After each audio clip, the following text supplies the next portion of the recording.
Hey kids, it's time to get some SML podcast all up in that.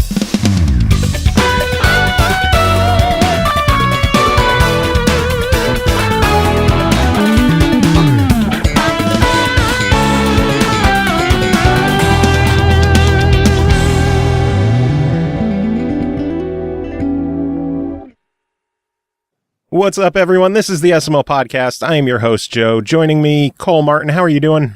I'm alive! Whee! Yay! I don't sound quite as bad as I did last week. No, and I'm sounding worse. Yeah, it's your turn now. Yes. I hope you enjoyed the upper respiratory infection. I'm all out of antibiotics because I'm good and I took all mine. Oh, God. Well, American healthcare is not going to help us anyway, so we got to call someone from out of the country to help us out with this. And the professionals of all things pharmaceuticals and video games, we're bringing in Andrew James of Uppercut Games. Andrew, how are you doing today? Very well, thank you. Good morning. Good morning and good day. I have to say that. Oh, yeah. Is that a legal requirement that you have to say good day? Yeah, pretty much. So how are you doing today? I'm good. I've just got into the office here. It's about 10 in the morning. And, we're launching a game like tomorrow and the next day and the next day. You're launching a game? That is a crazy coincidence because we're on a video game podcast. Tell us, what is this game that you are launching? It's called City of Brass. So it's an Arabian Nights inspired sort of action-adventure roguelike type game. There you go, first person. So first person, action-adventure, roguelike, and hard. That is what I can confirm. This game is not a hand-holding game. Joe has adventures with gatekeepers. Oh, God. Right, yes. Yeah, you have to tell me about those. I'm sure they're lots of fun. Oh, my God. Oh, the friggin' gatekeepers. Anyway, let's jump right to it. For the people who don't know what City of Brass is, give us the elevator pitch. So where you play as a thief who has discovered an amulet that gives you access to this city that has been hidden in the sands for hundreds, maybe thousands of years. And the residents of this city have been cursed by genies who they enslaved. Your job, once you go into the city, you're stuck. Everybody there's cursed. You're cursed never to leave. So you have to try to fight your way to the center of the city and break the curse, free yourself, get the great prize that's awaiting you there. And that's your goal. So it's set in the Arabian Nights. So you've got a sword and a whip. They're the two tools. So the whip is the thing that we really worked on in this game. We wanted to, it's sort of the distinctive feature that makes it so feel different to everything else and play differently. So you've got this, the whip isn't really a weapon, but you use it to manipulate the world, use it to trip enemies and stun them and pick things up. And we wanted it to be, it's like a multi-tool. It's kind of like our gravity gun or something like that. It is very satisfying to use as well. Mm-hmm. That's a word we like to hear, satisfying. Yeah, we spent a lot of time on, the very core of the idea just came from two things that came together in a bunch of conversations, and one was, how cool Indiana Jones is when he's like doing cool stuff with his whip that isn't really actually possible. All of that stuff he does is like, it's just not even, you can't even do that in reality. And the other thing was the really cool combat mechanics from the BioShock games we've got like Electro Bolt, which is this thing that sort of is a semi-ranged weapon that sort of stuns things. And then you had the wrench. So you had this melee weapon and you had this ranged thing, and you could use them in combination with sort of a cadence and a rhythm to that combat. So we sort of wanted to mash those two ideas sort of came together in a game concept, which became City of Brass. I am absolutely loving my time with the game so far, and satisfying is just another word that comes to mind when I think of the combat. It for me, I'm bad at video games sometimes, and this is one that, like, I know there's a heavy focus on moving quickly and, speed running and taking care of enemies back to back to back, and just a good flow to the combat and to the movement, and I'm bad at that. So when I have those moments where everything is just connecting and I do a slide into a room and I hit the one skeleton that's right in front of me, and then I turn to my left and whip an urn that explodes and kills two more guys, that is, again, just satisfying on the rare times that I personally am able to make that happen. Yeah, I'm actually there with you. I'm probably the worst person in the studio at playing our game. On the leaderboards, I'm the guy at the bottom. But, I'm going to challenge you. I'm going to be down there. We spent a lot of time just trying to get those core movement and the interaction mechanics. There's some things there that people initially find that maybe it feels a bit awkward compared to a normal first-person game. So the movement's a little bit slower when you're just walking around, and the sword has got a bit of a delay on it. But that's all there to sort of make you learn this sort of rhythm. And then once you get into that rhythm, that's when it actually sort of, that's the payoff, is that you sort of get into this the rhythm of the combat, and you start sort of pulling off these combinations. And there was a lot of inspiration taken at the start when we first started making it from Spelunky, where there was a bunch of things that cascade. You do one thing and another thing had happen, and you get the sort of cascade of events. So that's where we got some of the ideas of trying to make the environment, sort of a tool in the game, as well as just like hitting enemies with a stick, right? Which the works environment too. is just as useful at taking out the enemies as either the sword or the whip can be. Like if you place it just right, you're gonna trigger, like the urn that'll explode, and then even the ones that don't catch fire will get knocked back into some other kind of environmental trap, like the abyss where they'll fall, or the pits or whatever. So it's incredibly satisfying, not just to take out the enemies head on yourself, but to just kind of plan how you're going to create a domino effect with your attack, which I can do. Joe probably can't because he's bad at games. I just think it's cute that you said plan, and I'm there like, for me, it's a happy accident. When it happens, it's fantastic. But yeah, I'm not. I've stood in the doorway of the doors and just like looked at the placement of the enemies and been like, okay, if I throw a pot here, that's going to trigger this to happen. But, I did have to adjust where you mentioned, AJ, that the movement is slower and the timing for the sword is on a delay. I did have to adjust for that because I'm so used to running in, say, on Immortal Redneck, which I've been playing the mess out of lately. We just run like mad and just go through and shoot everything. And you can't really, even though there's a speedrunning aspect to City of Brass, you want to slow down and take a moment and just be like, 2 throws of a pot and I can clear a whole room. Right, and that's the way I play as well. I don't have the twitch, the reflexes in my old man hands to to pull off this sort of speed running, sliding, jumping, whipping sort of maneuvering. So I have to play it sort of methodically as well. Sort of, if I whip that guy in the face, and I can whip that guy in the legs, and I can run over and push him, and pulling. You can pull with the whip and shove. So there's that sort of combination of manipulating the enemies and hopefully not actually having to get too close to them, and just you want to really go in there and just finish them off with the sword and not take too much damage yourself. That's the same way I've been playing. I'm like, look, I will stand back here, I will knock your sword out of your hand, and then I'll deal with you. Right, but I'm not taking anybody on head on. There's a learning process. I was at PAX East recently watching people pick the game up and play it, and everyone runs in, tries to just sort of do the Rambo approach and they get their ass kicked, and then they go, right, okay, there's a bit of sort of strategy here in terms of the moment-to-moment combat. I have to think about it a bit more. Which is it, because where it is a roguelike, you can't just memorize those kind of attacks either. It's different every time. Yeah, definitely. But what you can build up is like a strategy for each enemy, and each combination. So if there's a guy with the shield there, and you can maybe slide in and knock him over, or you can pull his shield back, or you could just throw the fire at him, so you don't have to deal with him directly. Things like that. You sort of build up a. Throwing is my favorite strategy in the game. If there's something near me that I can pick up and throw at some motherfucker's head, That's what I'm going to do. Because I could do that away from them, and I don't have to worry about a skeleton like shoulder charging into me and knocking out a bunch of my health.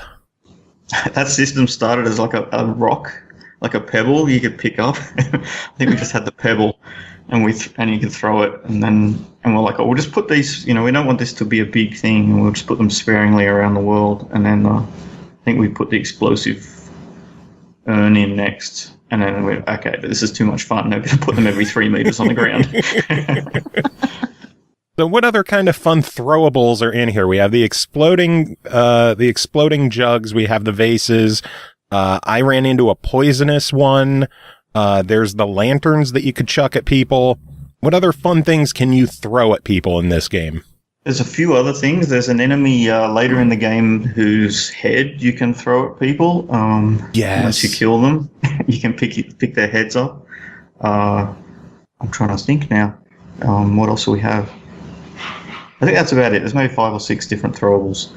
And there's a few others coming, in updates that didn't quite make it into the 1.0 version, but they're sort of waiting in the wings. Just need a little bit more work. All I needed to hear was that you could throw someone's head at other people. That makes me so happy. Yeah, it's a satisfying thing to do. Because not only did you kill them, also this guy's like is a trick to it, to killing them too. So once you work that out, it's like a little prize. It's a reward. Joe is never gonna kill him and get the reward.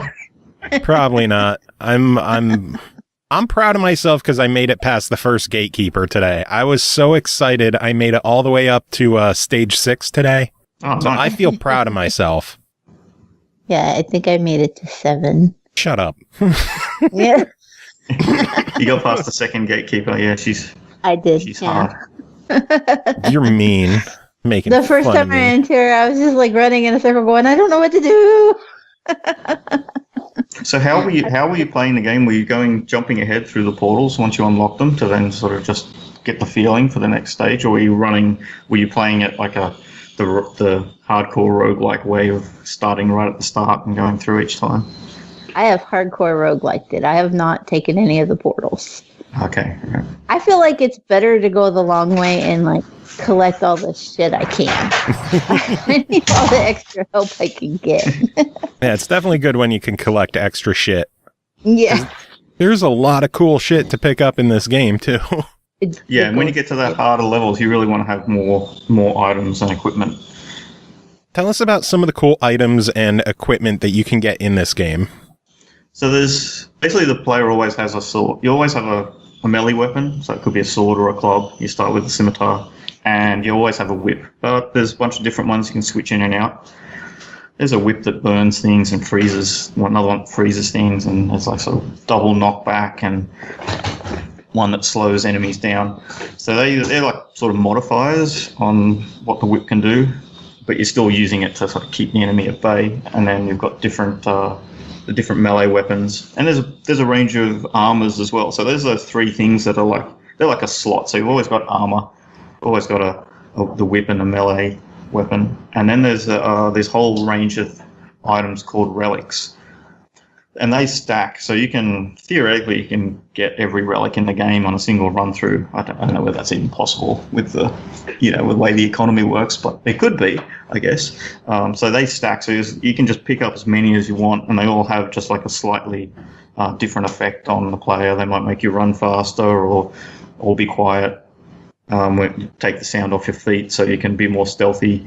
There's an invisibility cloak. You can actually sort of build out a almost a stealth character with not making any sound. And there's a invisibility cloak and a backstab double damage relic. So you can put those together, or you can make like a speed running loadout, which is like, I'm going to jump twice as high and run twice as fast, and So those modifiers just sort of stack up to sort of create a slightly different playthrough each time, depending on what you buy from the store, from the genies. Do you have any favorite items? Because I'm personally a big fan of, the Ring of Attraction or whatever it is that makes all the gold come to you? I love that one. Yeah, exactly. Well, I think my favorite one is the flaming whip, just because you can just burn things from it. Yeah, burn everything. That's a good one too. I like that one. What about you, Cole? What are some of your favorite items in the game? I like the frost whip. That's probably my favorite. I do like the ring of attraction too, because I kind of get shiny object syndrome, and I just think everything that's shiny should be picked up. So if I've got the ring of attraction, I can just walk over after I've busted all the vases, and it just tells me you can have this one and you can't have that one, which is good. Otherwise, I'm sitting there going, let me pick this vase up, and that's bad. Yeah, I'm a collector as well. I have to pick everything up. I can't leave the room unless every pot is smashed. Yeah, exactly. I'm the worst thief ever, though, because, like, I spend all my money. As soon as I see a genie that's a store, I'm like, give me all the things. Just make it easier for me. Give me everything. And then I'll walk away and I'll be like, fuck, I'm broke. Yeah, you just have to go hunting for more loot then. Yeah, that's all I need is to go spend more time breaking more vases. So, Cole, it's good that you brought up genies. AJ, do you want to tell us, what do the genies do in this game?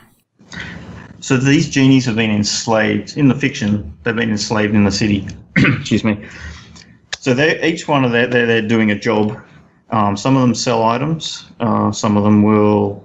One of them will turn traps off. Another guy will sell you health back, and there's one that spawns a companion who'll fight for you. And so there's I think there's 11 different genies. There's a bunch of helpful genies, and there's a couple of not so helpful genies. They're the red ones. Dickhead genies.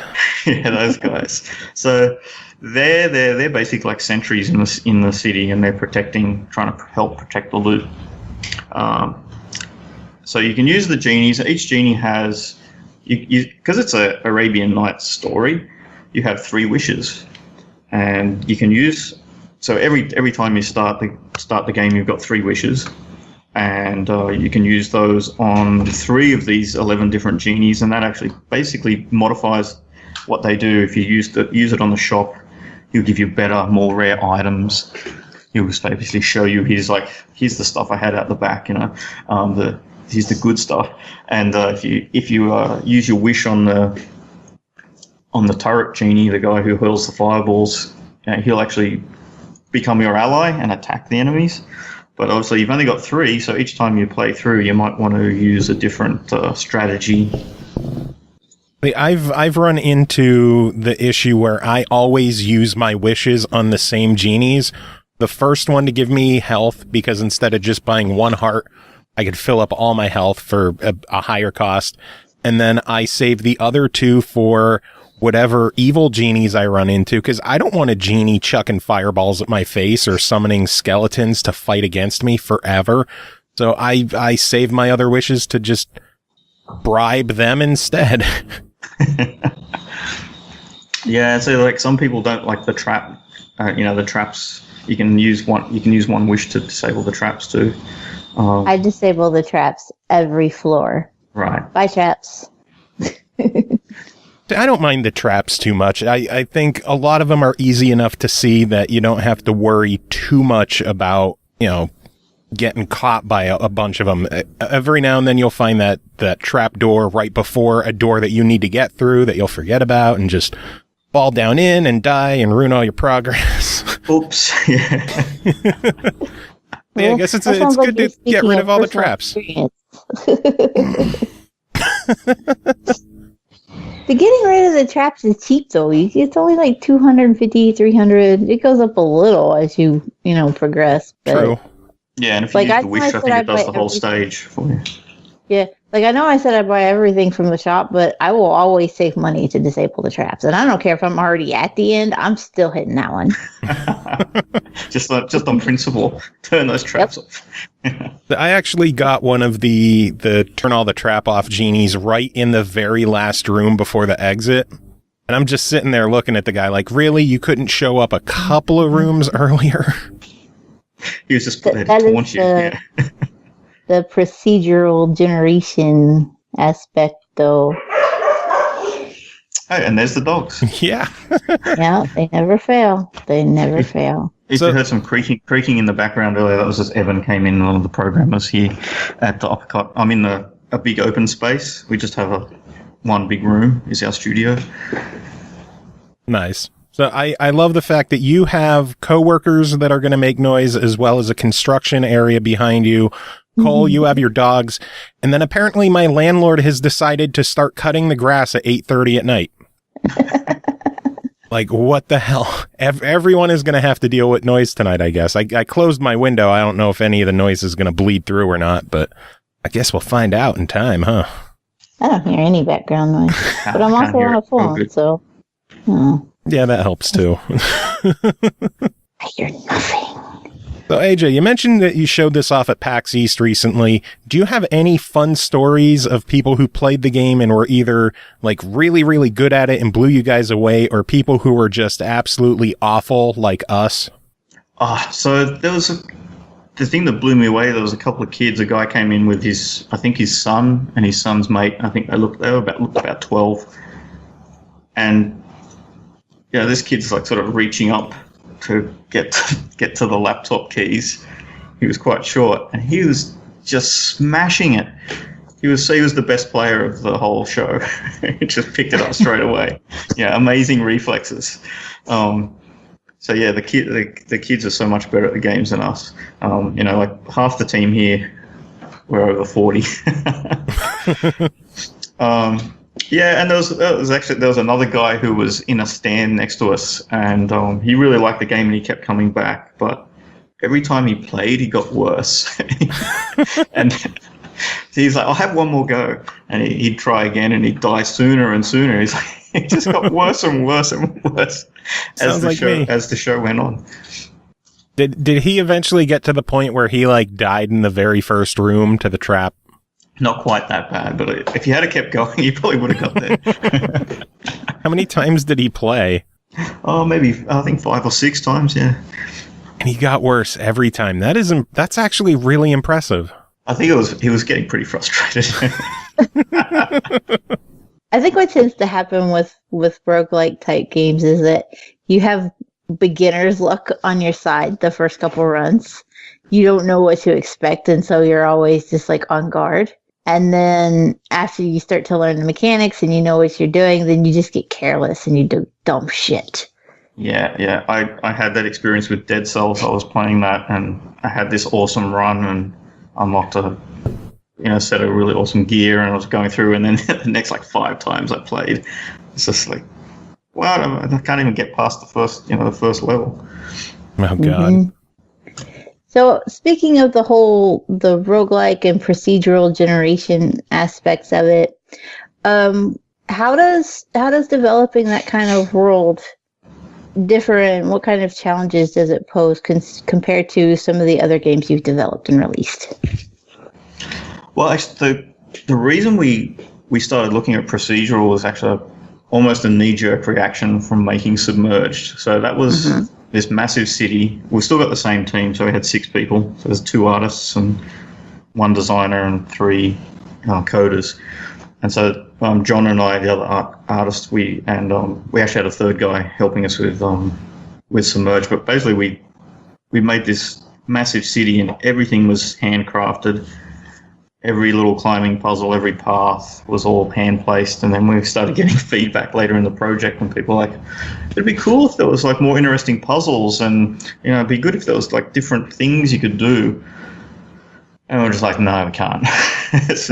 It's all been done, and it's like, it'll take us another year to remake it all.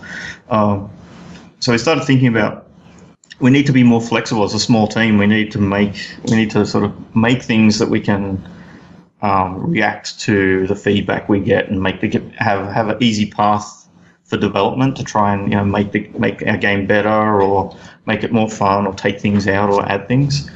So that's what led us to this idea of making a procedural game. And it's been really great. Like the level of polish we've been able to add to just every little piece of the art and have it just sort of propagate magically through the entire game has been really really powerful, especially for just most of the level art was just made by one guy, John, here sitting beside me, and he's just been able to like sort of plug away at it slowly and just the game, as a whole, just gets better. Whereas if you're working on these set pieces, then you spend 2 months making a building, and then it's that building and nothing else. Well, that building looks amazing, by the way. This is an absolutely gorgeous game. I'm lucky enough that I've been playing it on an Xbox One X. The 4K HDR, by the way, thanks for doing HDR in a game. Everyone talks about, it's an Xbox One X enhanced title. No one does HDR, and things look fucking crazy in HDR. Holy hell. Awesome. Do you have like a dark room to play it in or something? Is that what you do with it? Yes. Seeing it? Right. Nice. Yeah, I had all the lights off earlier. The windows were closed. I was just enjoying it. Yeah, I mean, you can thank Tim Sweeney for that. So, because that's all epic. They do all that, and then we come along and lucky enough to be able to flip the switch and adjust. Had to adjust a few things, but that was actually pretty easy doing that stuff. The whole HDR thing? Yeah. Well, I'm glad that you guys went with it because it looks fantastic. Awesome. Yeah, it really does. I play on a 1S, but I have the HDR enabled, and it does make a big difference. We actually just have the one 4K HD TV here with HDR, but it was like the cheapest one we could buy from Costco, and the HDR is terrible. So I'm glad it looks good for other people. Did you guys fight over who gets to use the 4K TV? It just sits here with like 1,000 dev kits plugged into it, so no one really gets to. You coming into work and doing rock, paper, scissors to see who gets to use it today. Yeah, someone else gets the substandard 1080p TV on the other side. For losers. So how big of a team do you guys have down there at Uppercut? So we've got 6 on City of Brass. There's 6 full-time employees, where there's 5 of us here in the office in Canberra, which is the capital of Australia. And we have another guy, Ben, who works remotely in Adelaide. So he just works over the internet and basically talk to him like we're talking to you on Skype. Most of the time he's sort of floating around as a voice in the office. And then we have a few people we collaborate with. So all the audio was done, the sound effects and music was all done by Justin Mullins, who's another ex-2K Australia Rational alumni. So he worked on Bioshock and Borderlands and those games, the guys that 2K Australia made. So he's worked with him he's a contracts audio to us. And the character art and a lot of the concept art was done by Andrew Lay, who we also worked with at 2K Australia. Man, it's impressive that a game of this size and this good looking of a game was done by 6 people for the most part. Mm-hmm. And I think a lot of that comes down to that procedural, being able to make that procedural nature and just be able to like work on little pieces at a time and have it slowly improve. Yeah, I think that's been the big win that we've discovered. But also you have to have a game design that suits procedural nature and a procedural production. So very true. Is a trade-off. We have a question from our audience. Ace Platinum in the chat is asking, what is your favorite fast food and soda? In Australia, my favorite fast food, it's not that fast. It's pad thai. Soda, I drink Sunkist, which is like, I don't know if they have that in the US. It's like a orange soda. Mm-hmm. Yep. Yeah. But definitely pad thai. Thai food. Thai food is awesome. Nice. Cole, what is your favorite fast food and soda? I don't really eat a whole lot of fast food. It's just you're not American. I know. Well, it's so far away. Like, I know I always talk about how far from everything I live, but it's literally just an hour just to get to any kind of restaurant. Even so, you're like, not ducking out to get nuggets. Yeah, I mean, you just. She gets the possum nuggets from out front after the truck done drive by. It's funny because this morning I was putting the girls on the bus and I could hear, I had let the chickens out and they had run across the field and to the other side and I couldn't see them because the bus was running, but I could hear a turkey over by the chicken. It was a wild turkey and I was like, ooh, you motherfucker, you don't realize how lucky you are that it's not season right now. Well, I guess I should answer it myself. Favorite fast food, I'm going to go with Hardee's, Carl's Jr. for the West Coast people. And favorite soda, all time, I'm going to go with Mountain Dew Supernova, but they don't make it anymore. So it's in stores now, Baja Blast. I'm pumped that that's back. I forgot to answer the soda part, but anybody that's ever listened to us at all knows I'm a huge fan of Dr. Pepper. I was going to answer for Ed, who couldn't be with us. Yeah, he's a Dr. Pepper fan too. Dr. Pepper is life. I even have like pajama pants and T-shirts with Dr. Pepper logos on them. And when I was in college, my first Christmas in college away from my family, and my friends and my roommate, they got together and got me a case of Dr. Pepper as my Christmas present. Oh, God. So, yeah. Just a case. That's nothing big. Just a case of soda. They should have gotten you a pallet of soda, like 144 cases. Well, we were poor college kids, you know, and I went to a college that everybody had to work on campus. And so it was how you paid off part of your scholarship, but they only ended up paying us, I think it was like $1.77 an hour was our actual take home. And we were only allowed to work 10 hours a week. So, I mean, you didn't make much. So for everybody to come together and buy, you know, a $7 case of pop was a big deal. $7 for a case? Where the fuck are you getting soda? At Walmart. Yeah, here. Well, now here it is. Back then, I don't know, it was probably around $5.50 or $6, but still $7 here now for a 24 pack. Oh, you're talking 24 packs. Okay. Yeah. I could see that being a bit more. That's a half case is a 12 pack. So we don't want that. That's not enough. That doesn't even wet your whistle. I don't know. We're now going to turn this into a soda discussion forum. Sorry. No, to me, a case has always been a 12 pack. How much is a case of pop in Australia?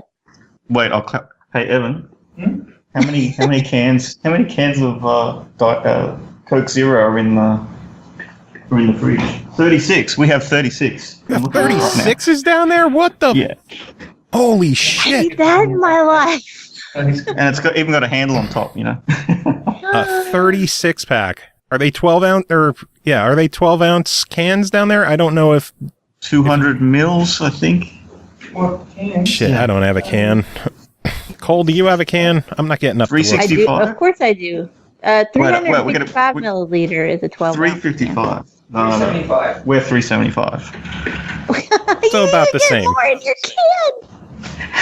And So we've they're- got 36 of them. They're bigger, and the cases are bigger. God, I'm moving to Australia. Fuck Getting this. ripped off.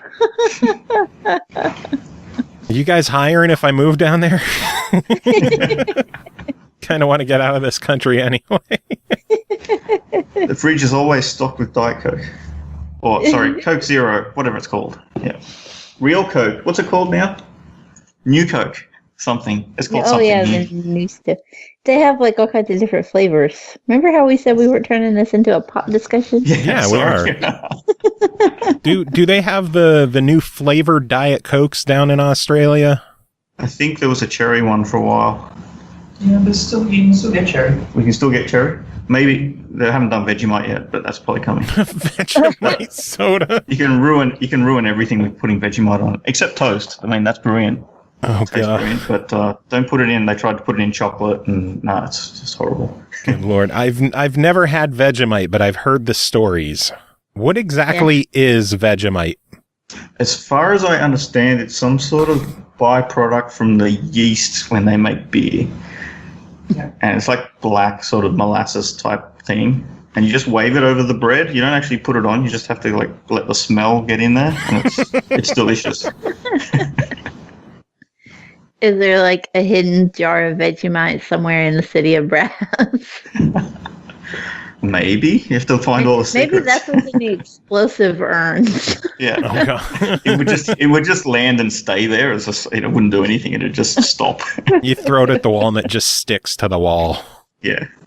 That's not a glitch. That's the Vegemite. Working as intended. I just have to write this down for the design doc. Yeah. Vegemite. You did it again.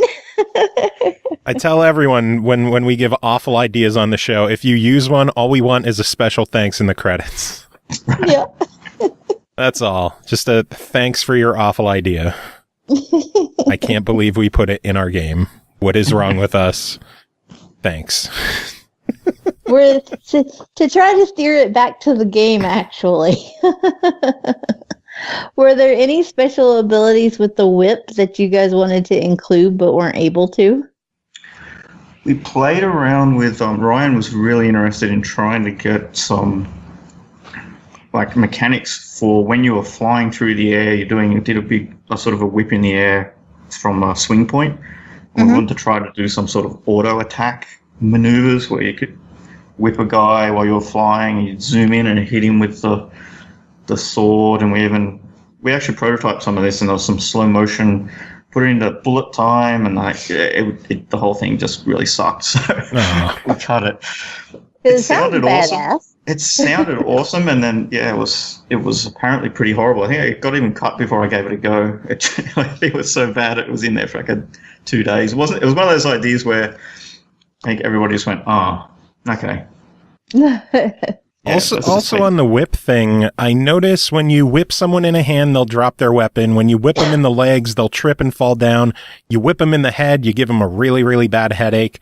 Were you guys considering like a whip to the crotch and to see what happens there? Can skeletons get hurt in the crotch? Well, you wouldn't think they should be, getting headaches or blinded either, right? But very true. It was funny. So the anecdote, I don't know how funny it is, but the anecdote for when we first put the whipping in, and we actually we were making a serious game. It was about whipping and hitting things with a sword, and we had this sort of idea of this Arabian Nights City of Brass story, and we put the tripping in, I think, first, and we all just started laughing. I was like, okay, so the tone of the game is going to be a bit lighter than we thought, because it was just funny. So we let ourselves sort of be a bit silly with those things, more than we have done in the past in our previous games. Which is nice to be a bit lighter. Are there any other parts of the body that you can attack that trigger some kind of special animation? Not on the basic enemies, but some of the others have. You can use the whip pull to pull the shield out, so you can get in there behind the shield and hit the shielded enemies. And there's a couple of other guys you can whip things off their bodies and then use them. So you can pick up an object like you can from a distance, but you can pick it up you can basically pick up a part of their body and then throw it back at them. And then, of course, there's the whole whipping projectiles thing, which I was very, very, very slow to catch on with the gatekeeper. Mm-hmm. Yeah, it's been interesting deciding how much of that we should tell people and how much to let them learn. But I think people seem to have been learning it. I guess that one you have to stand there and go, what am I going to do? And try it out. Yeah, I died so many times trying to sword attack those orbs that came at me before thinking, hey, I have a whip. Maybe I should try this thing too. Yeah, and in general in the game, if you're in doubt, just whip it and it'll probably do something. Whip it good. Yeah. I had to YouTube how to take on the gatekeepers, because I kept I'd have full health and I'd just be running around going, I don't understand. I had tried to whip a couple of times, but I guess I missed because I couldn't quite get the hang on when the projectiles were coming. Excuse me, I'm sorry. I couldn't get a handle. Jeez. I couldn't get a handle. We're all dying. We are all dying tonight. So dead. I couldn't get a handle on when the projectiles were coming and how close they were. I felt like a total idiot after I watched the YouTube videos, because I was like, wow, I was either whipping too early or too late every fucking time. Right. Yeah, and a lot of it comes down to timing, doesn't it? Especially with the whip, because there's it's not a single point of impact. There's a time, there's a range of time, but it's only a couple of a quarter of a second or something that it's active that'll hit things. Well, I found that I was messing my own self up too, because in one run I would have the whip that was longer And then the Right. next I wouldn't. And then I would be like, why can't I hit this? And then I realized that was dumb. Oh, yeah, I have And YouTube a can't normal save you whip there. this time. Yeah. YouTube can't save you when you do dumb shit like that. So I know we're just about a day or so away from the release of the game at the time that we're recording this. What has the early preview buzz been like so far? Are you guys looking at a winner here critically, do you think? The reviews will all be coming out tomorrow, so I guess I'll answer that question tomorrow. But, I mean, just from my experience, having a bunch of people play it at PAX, people were really enjoying the game. Obviously, being a roguelike, there's going to be people who just don't like that genre. No. You know, it's a difficult game. But the people who came up and played say, oh, it's a first-person roguelike. This is, it's awesome. I've been waiting for something like this. They were all really enjoying it. So, yeah, I'm feeling pretty confident that it's going to be well received. Was there any fan feedback from different events that you showed it off at that ended up making it into the game? Definitely our early access users. Those guys, the people who were playing it, they gave us a lot of feedback. I mean, the game actually changed quite a lot during early access. It was just about closing out 6 months. We went in September last year.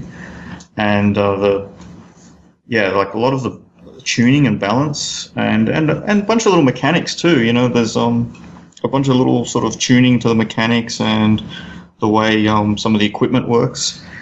We got a lot of feedback from the community that we were able to just put in and sort of snowball from one update to the next. And they give us a bunch more feedback on what we'd done. And it was quite a good experience for us doing early access. You mentioned that earlier that the procedural generation was kind of affected by the feedback you got from Submerged. Was there any other feedback from Submerged that affected the development of City of Brass? Yeah, I guess we Submerged was a very niche product, and because it didn't have I don't know what you want to call it, interactions or active gameplay. It was very, very much about just searching the environment, relaxing, and there was no danger, which was good. But I think maybe the audience for that type of game was already shrinking at the time when we put it out. So we wanted to make a game that was, I guess, a bit more sort of core game. I had probably a bigger potential audience, and that's why we started talking originally about that. Maybe we should go back to doing something, like BioShock and the BioShock games and Tribes is some of the things we'd worked on in the past at Irrational, and we're like, maybe we should go back to doing some first person action game.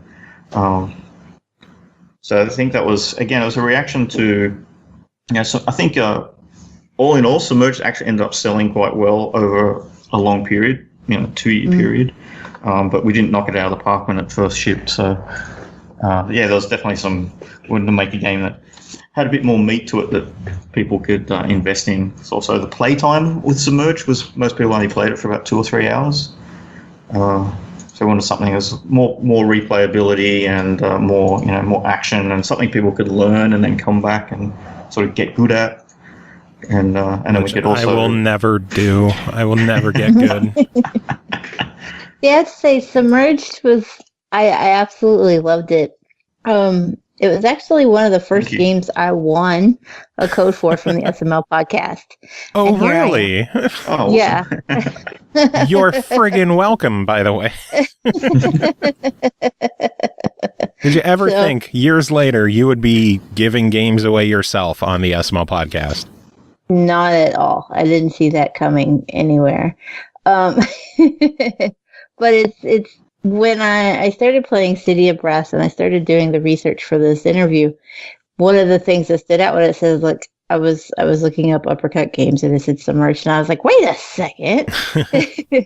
Because the two games are so dramatically different. Like, as you mentioned, Submerged has no combat. It's just, relaxed. And whereas this is, it doesn't have to be fast paced, but it is a combat heavy first person. So it was a dramatic shift, and I just really wanted to know the mindset that went into that. Like, yeah, and also, oh, sorry. Go ahead. Continue. Sorry. I guess to speak to that a bit more, we'd made, when we first started Uppercut, we made a bunch of mobile games, the Epoch games, and they were really, it was a third-person cover shooter, the Epoch series, and that was sort of crazy, frantic combat as well. So for us, we felt like we were just going back to what we'd done before we did this sort of outlier experiment with Submerged. But I guess if anyone who'd only ever seen that as our first game, because all the other things we'd done before was mobile, yeah, it's a real like U-turn, right? Yeah, it really was. And not in a bad way either. And that's the thing that I think is most impressive, is that Submerged was a wonderful experience, in my opinion. And nobody cares about my opinion, but it is what it is. Not at all.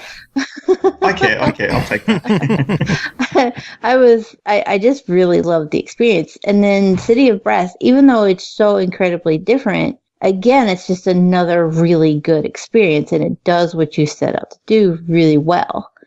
So even though they're so dramatically different, you really cover both bases perfectly. Oh, thanks. Wow.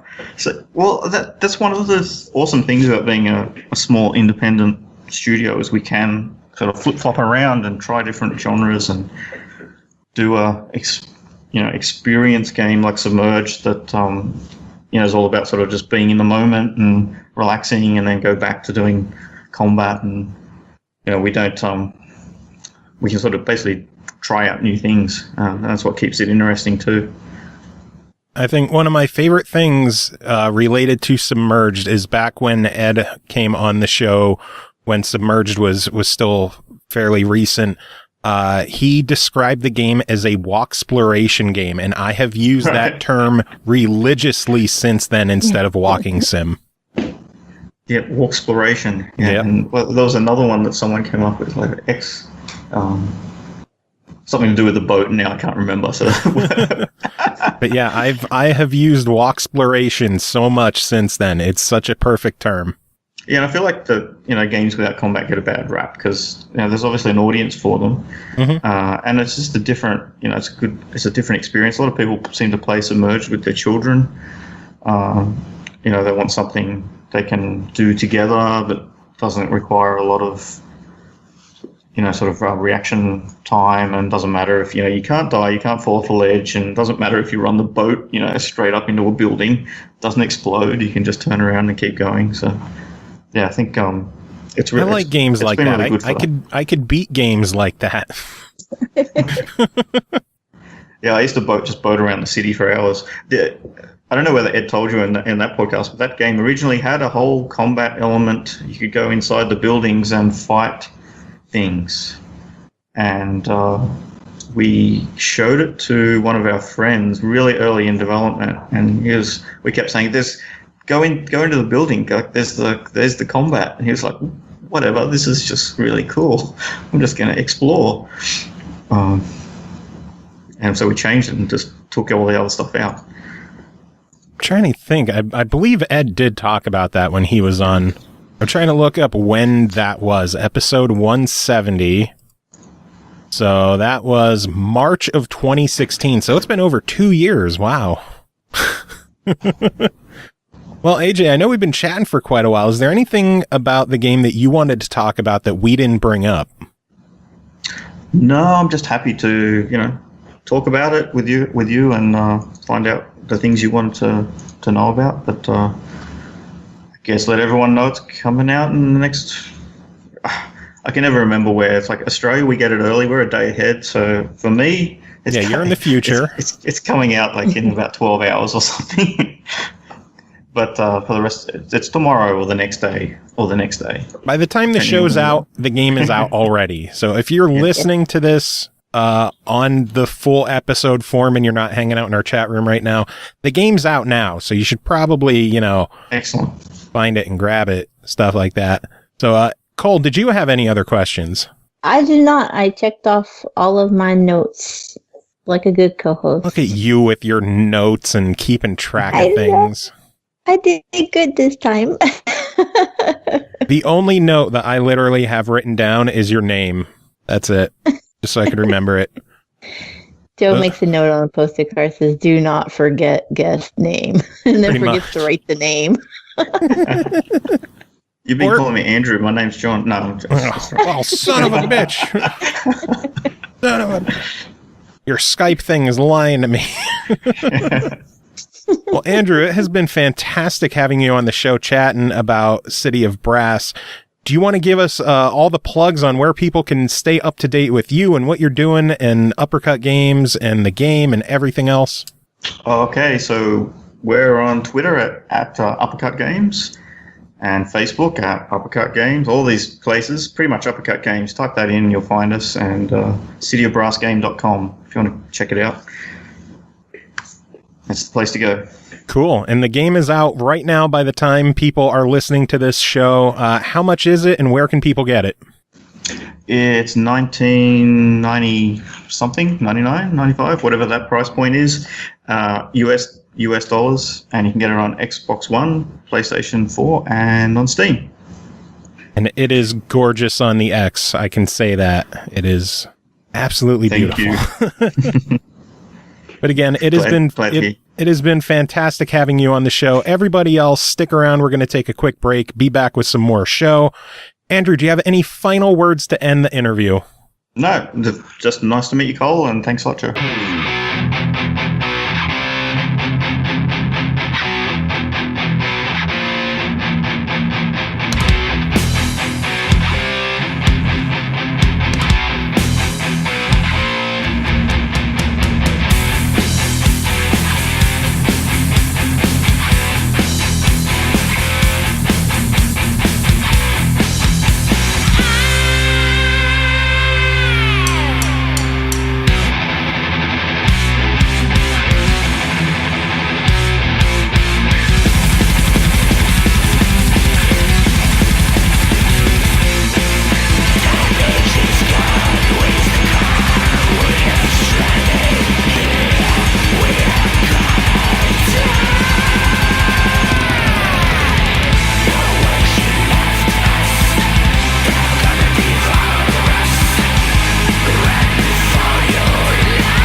What's up, everyone? This is the SML Podcast. I am your host, Joe. Joining, as usual, Cole Martin. Cole, how are you doing?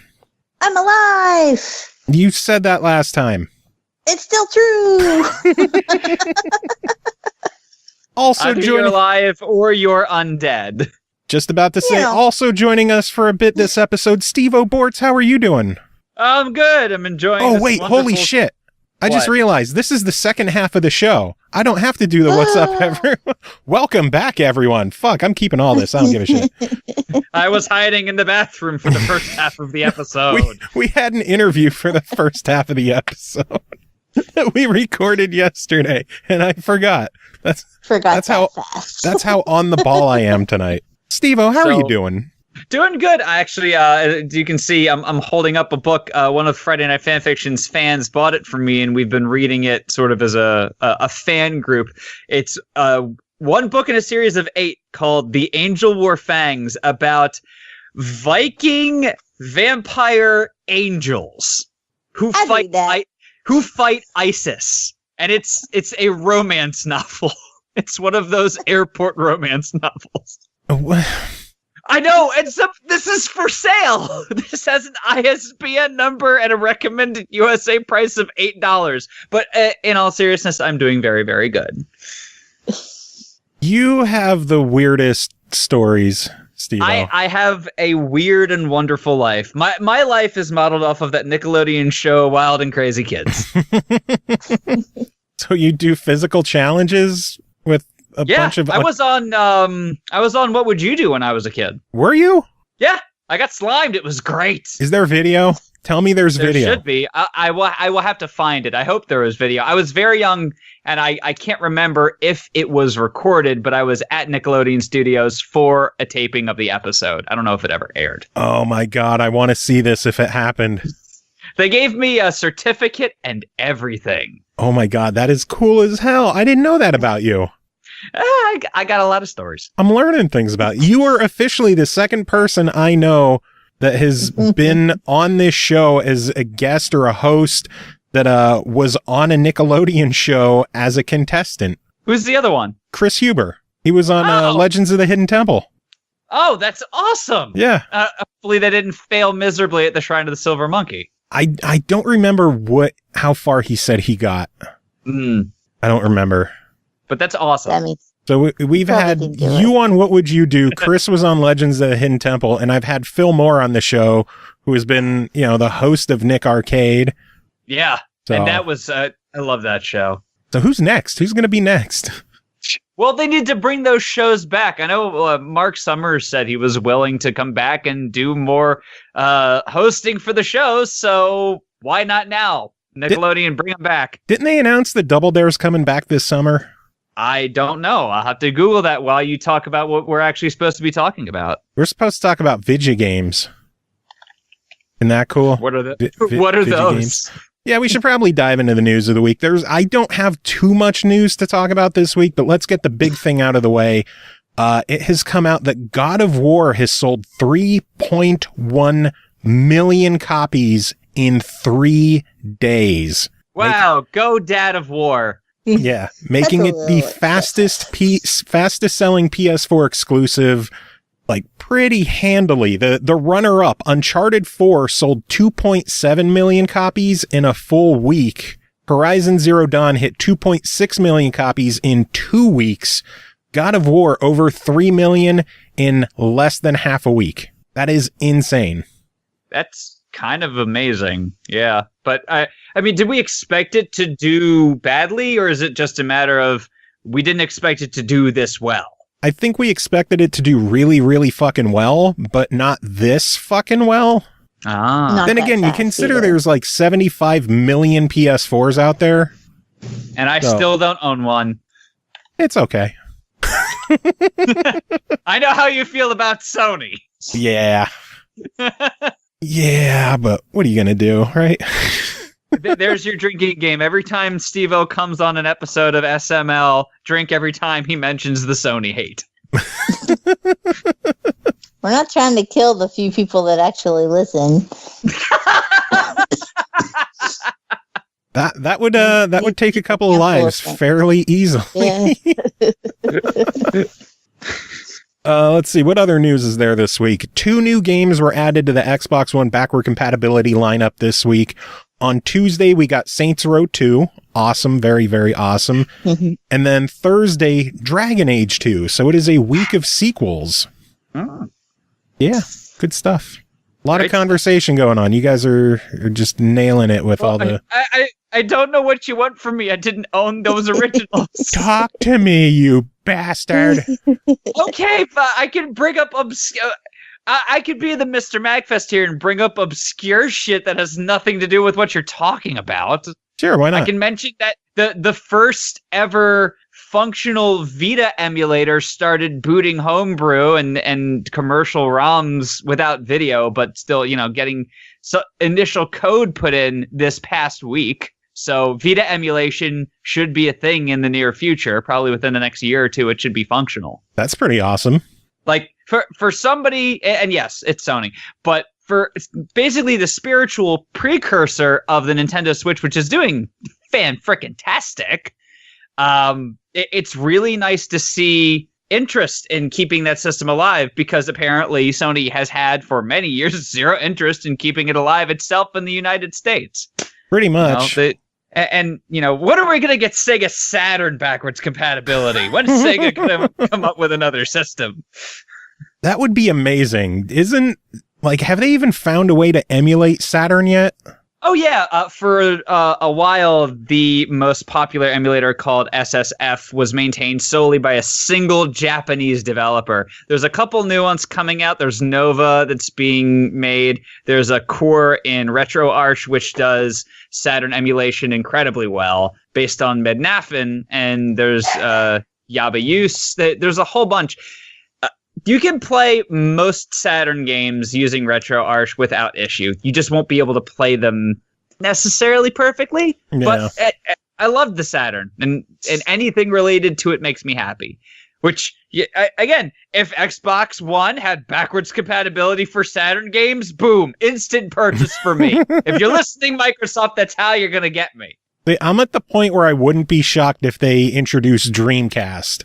I hope they do. There were a few games on there that ended up going to other systems like Skies of Arcadia, Sonic Adventure 2 DX, but there's so many other games for the system that never left. Yeah. And like Sonic Shuffle. Ah. Oh, why did you have to do there? Seaman. I'm more Seaman. sad. I'm sad that you brought up Skies of Arcadia because the world needs more Skies of Arcadia and Sega just ignores it. See, the dogs agree. The dog wants more Skies of Arcadia. We mentioned Skies of Arcadia. Those dogs go crazy. Dogs love the Skies of Arcadia. Yes, but all the awesome of Skies of Arcadia is completely negated. Sorry, what was that, Cole?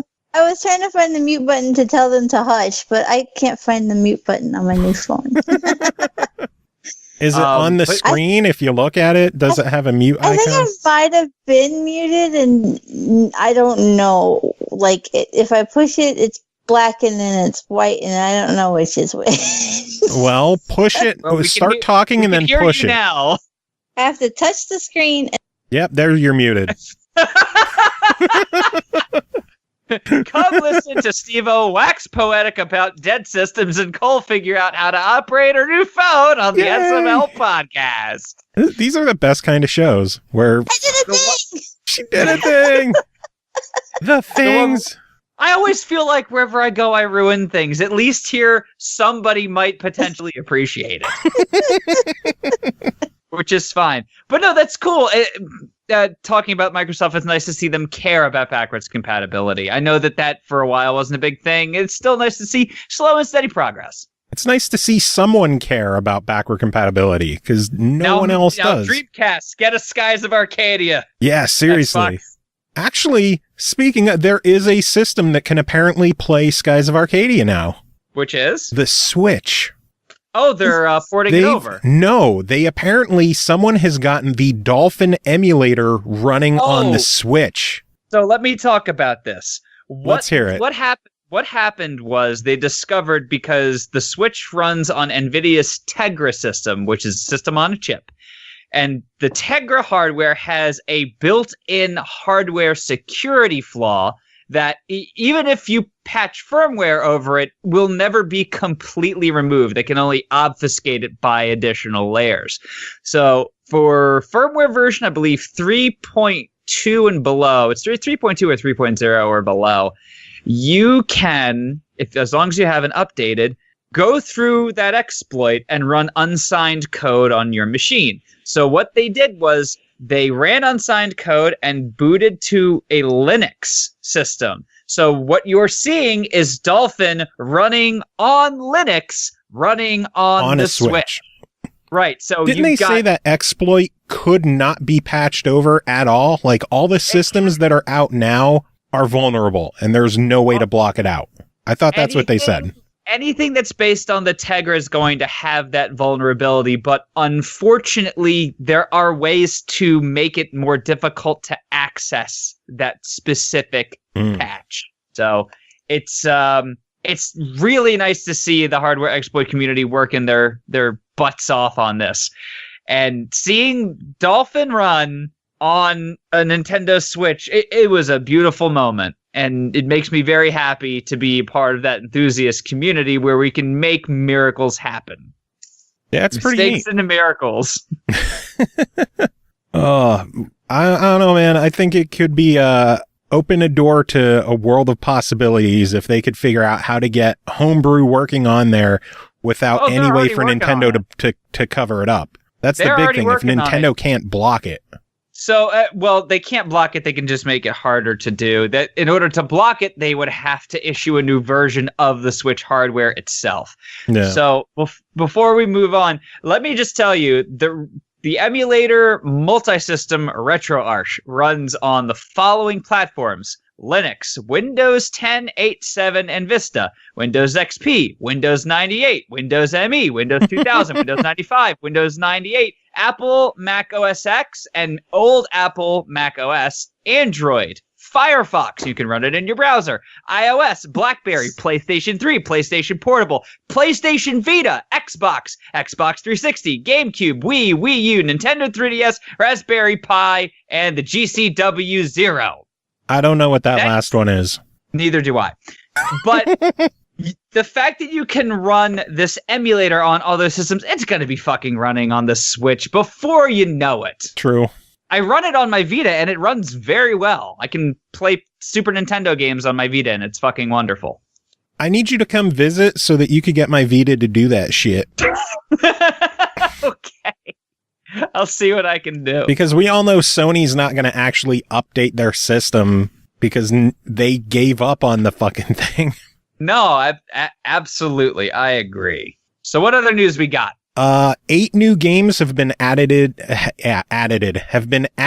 to Origin Access on the PC. So if you're an Origin Access member, you can now play Mad Max, Pillars of Eternity Hero Edition, Prison Architect, Torment, Tides of Numenera, Brothers: A Tale of Two Sons, Virginia, Ember, and Spore. Ooh. Oh, Spore. Oh boy, all the dick monsters you could possibly want. And then the last bit of news that I have is, what do you guys think of the whole FTC saying that warranty void if removed stickers are officially illegal? I want to have them look at my broken PlayStation 2 and fix it. Yeah, I don't think that's going to happen. No, the warranty on that ran out many years ago. Even if I hadn't broken the sticker, but that's great to hear. Wait, are you telling me that you have a broken PS2? What? I've got 3 broken PS2s, but 5 working ones. I got 2 from like when my wife married me, and there was just wedding gifts, I guess. Just stuff that she had lying around. We're still clearing out her room from her parents' place. Oh God. Oh, yeah. But it's great. It's another step in the direction of, as long as you own the hardware, what you do to it is your business. And if you break it on your own terms, or rather, if you don't break it on your own terms, that should not be held against you if something happens. Yeah. So that's really nice to hear. I do have a small piece of news. I don't know if you covered it. Well, Cole, what do you think of the whole warranty thing? I'm glad to hear it. I hate those fucking stickers because I'm the queen of popping shit open. For the longest time, I just wanted to like paint my Xbox, and I was afraid to take the case off of it to paint it for fear of avoiding the warranty. And now I can, and they can fuck off and still have to fix it if I break it. So what did you paint it? I didn't because I was afraid of breaking the warranty seal. Well, what would I've had to. What would I have? I don't know. No, I may have probably would have been Care Bears or some shit, but it would have been adorable, whatever it was. Care Bear stare. Yeah. Donovan agrees. Stevo, what was your news? Yeah, sorry. Extra tickets. I'm sorry. No, it's fine. I didn't mean to snipe you on the last bit of news, Cole. You meant it. It's okay. Nobody cares what I got to say anyway. The retribution. So you remember the first time you had me on the show, Joe, the game that you had me review? One of the Senran Kagura games? So 2 things. One's personal, the other is actual news. First of all, I finally got my first anime body pillow, and of course, it's a Senran Kagura one. Why am I not shocked that you officially have an anime body pillow? The look on my wife's face when I showed it to her inside with the actual pillow inside of it, she's just like... How loud was her sigh? That wasn't. She was giggling. She was giggling like... The thing is, that now we spoon for 2 when going to sleep. But actually, talking about Senran Kagura, did you know that they announced bringing over not 1 but 2 Senran Kagura games in 2018? No, I did not know that. Xseed announced it about a week ago. They are localizing Senran Kagura Burst Renewal, which is a reimagining of the first Senran Kagura game for the 3DS on PlayStation 4 and Windows PC.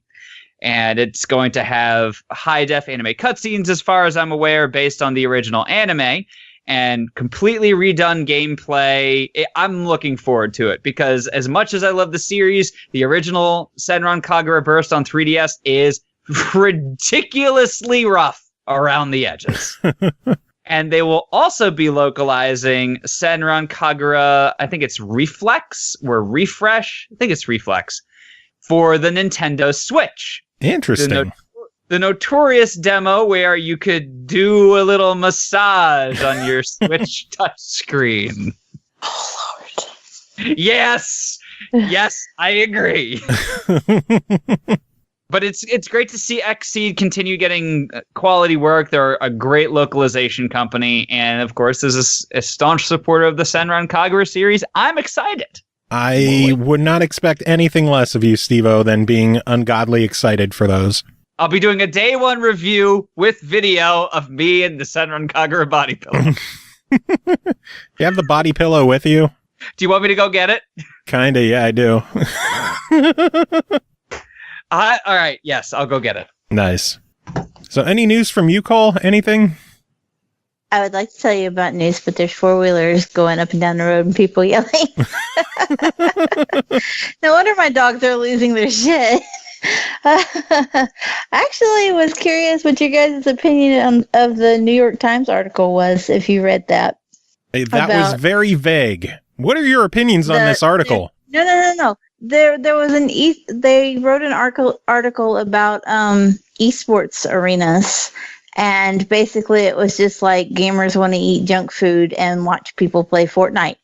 And that was like the whole headline of the article. And the whole thing is just how like, oh, this is an esports arena and these people are out of their mom's basements and they're in real spaces now. And this event was sponsored by Cup of Noodles. And I'm taking it you didn't read it. No, I did not read that article at all. But Stevo, that body pillow looks fantastic.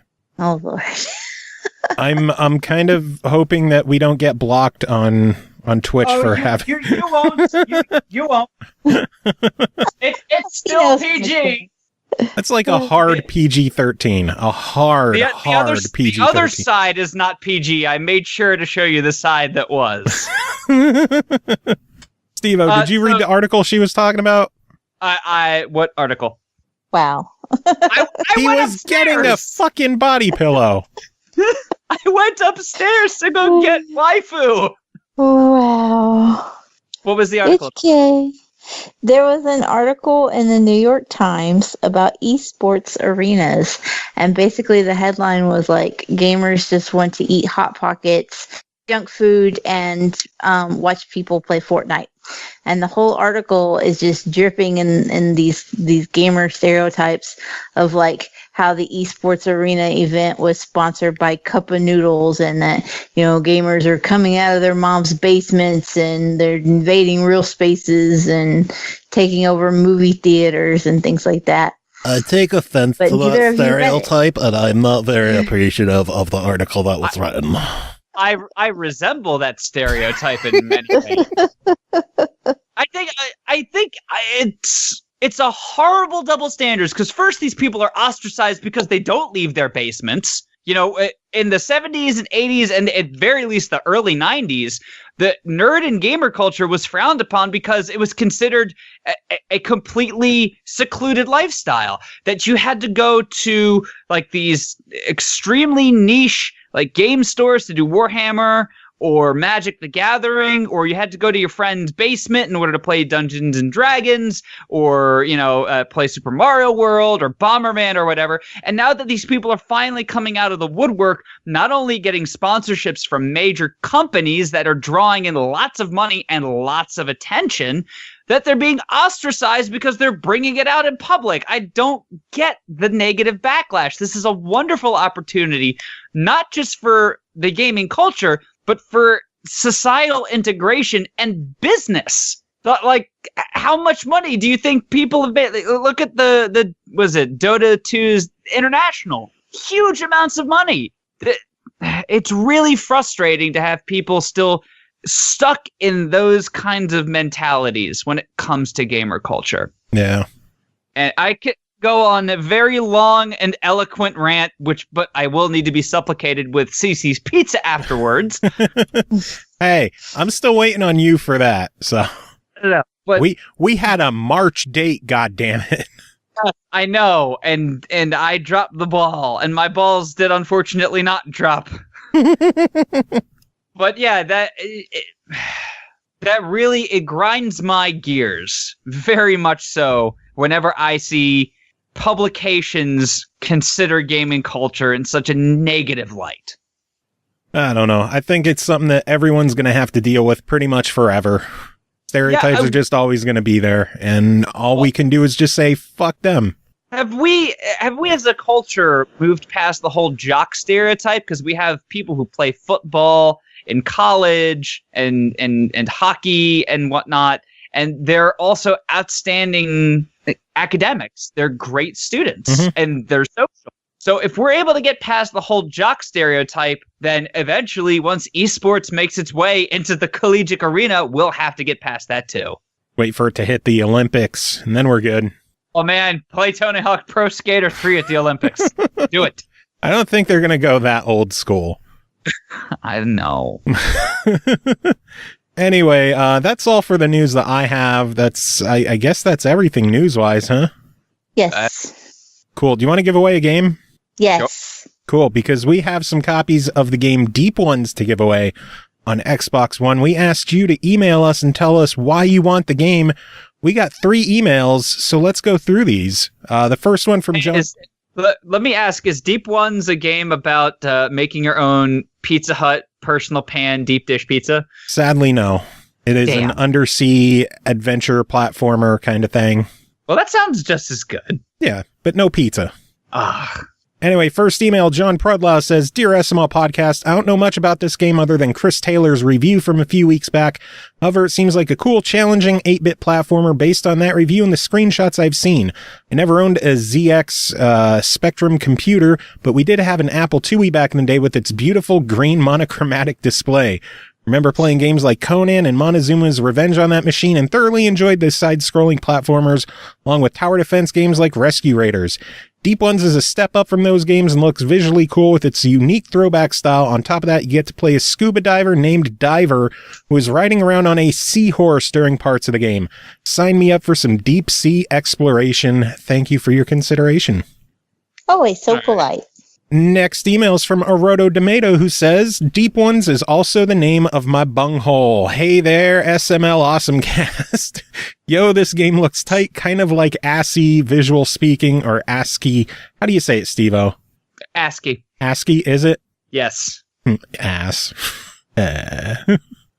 Anyway, I'm down, count me in. Going right is what I do best. Unfortunately, I've been meaning to go left for a while, and no, I'm not talking about politics. Lord knows I have no idea what's happening with that. I just hope whoever is in power is doing a good job. I don't hear anything on Twitter, so I assume everything is going great.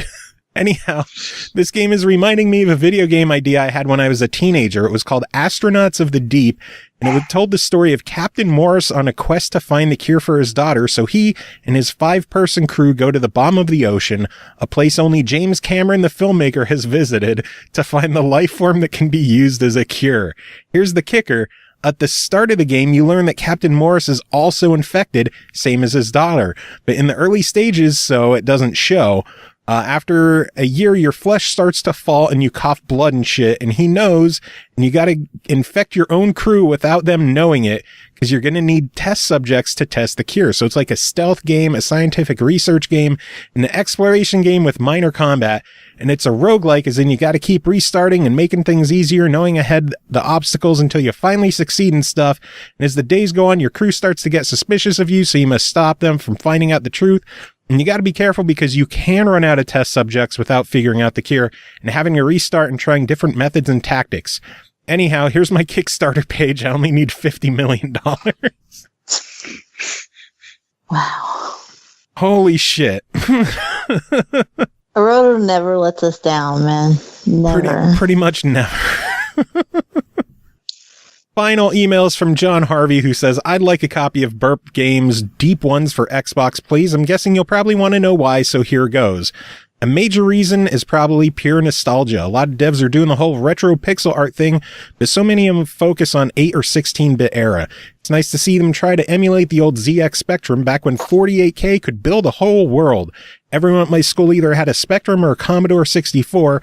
We'd swap games on audio tape, sometimes even paper copies of the program.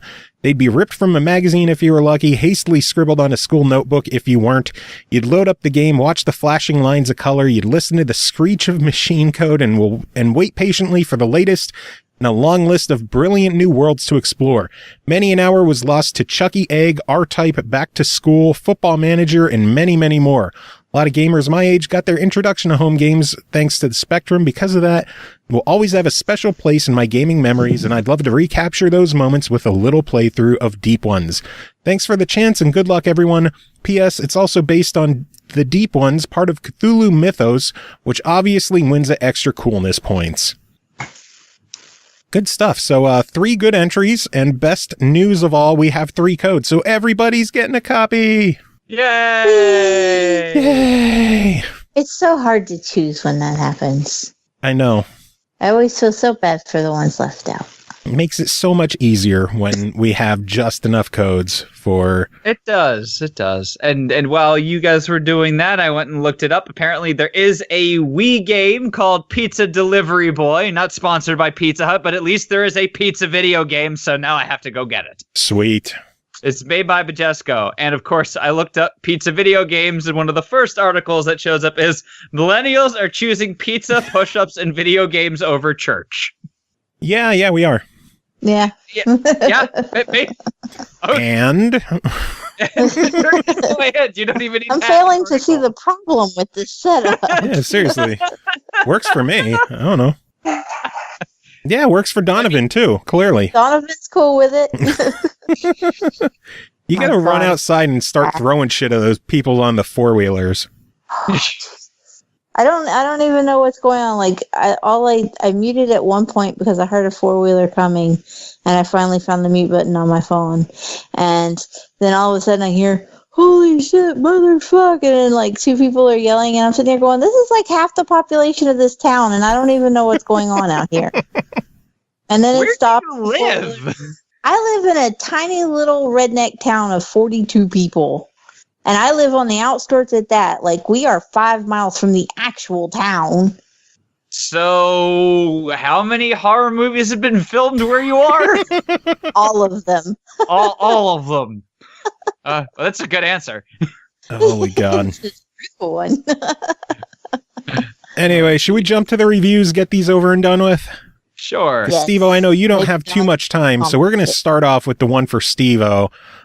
First game to talk about tonight is called Ys 8 Lacrimosa of Dana, developed by Nihon Falcom, published by NIS America, released April 16th on Steam for $59.99. Ys returns with a brand new adventure for the first time in 8 years. Adol awakens shipwrecked and stranded on a cursed island. There, he and the other shipwrecked passengers he rescues form a village to challenge fearsome beasts and mysterious runes on the isolated island. Dark Mika covered this one, and Stevo, you're going to read what she says, so let's hear it. Well, this is the first I've heard of Ys 8 lactose intolerant Nana, so I'm excited to read about it. Ys. So lactose intolerant Nana is fine. I just have to say ease. Yes. There's a game pitch for you, Nipponichi Software. Ys 8 is a mild RPG action-adventure game. You play as an adventurer named Adol. You're on a boat. Yeah, a boat, motherfucker, on a boat. Take a good hard look at the motherfucking boat.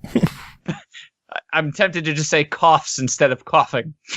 Anyways, look, I do a show reading this shit, so I have to make fun of it. It's what I do. Indeed. Anyways, as expected, since I mentioned the boat, it obviously goes bye-bye, like NSYNC. You get attacked by tentacles, not like NSYNC, and they bring the ship down. Now, I guess I should mention this is not one of those types of games, and Adol is a guy. I don't care that it's a Japanese games.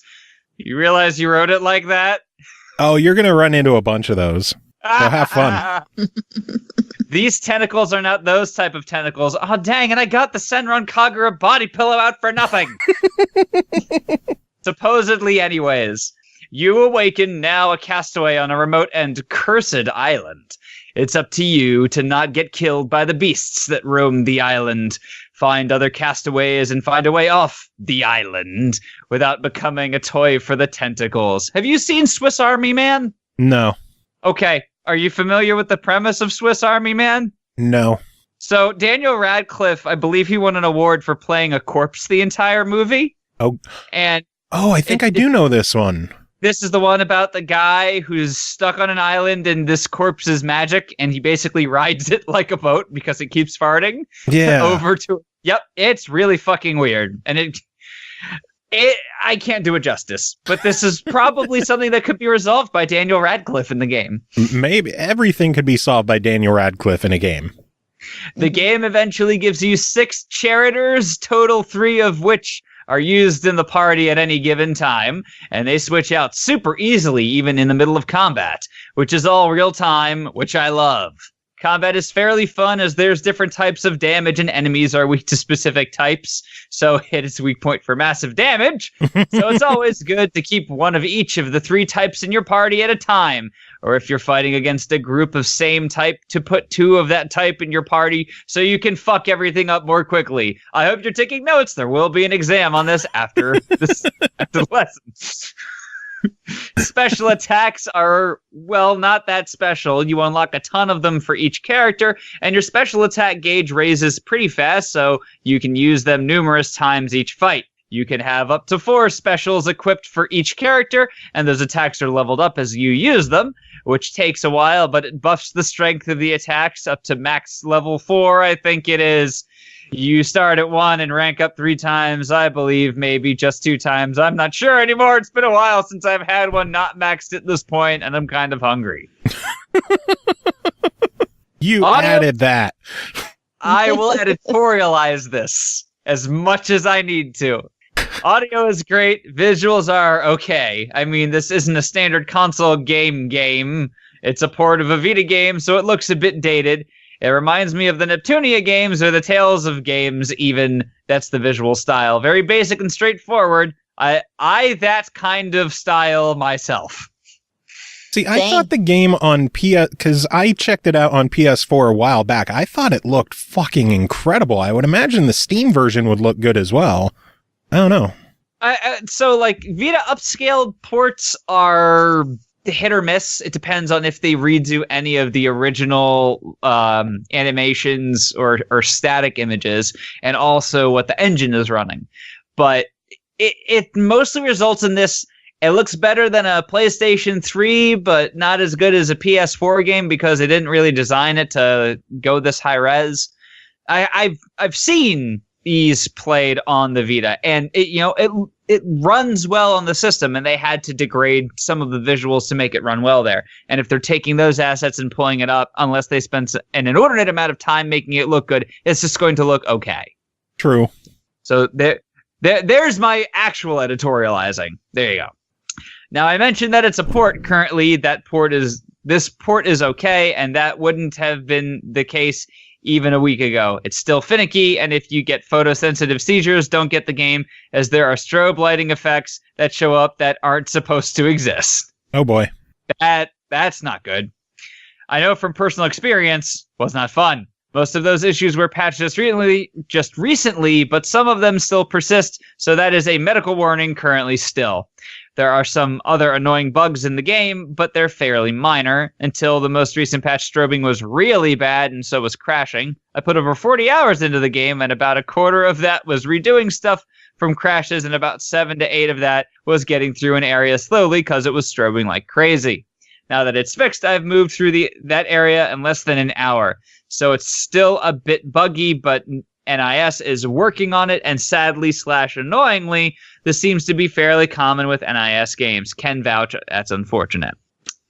However, they always fix the issues, and in the end, the games are always fairly well loved.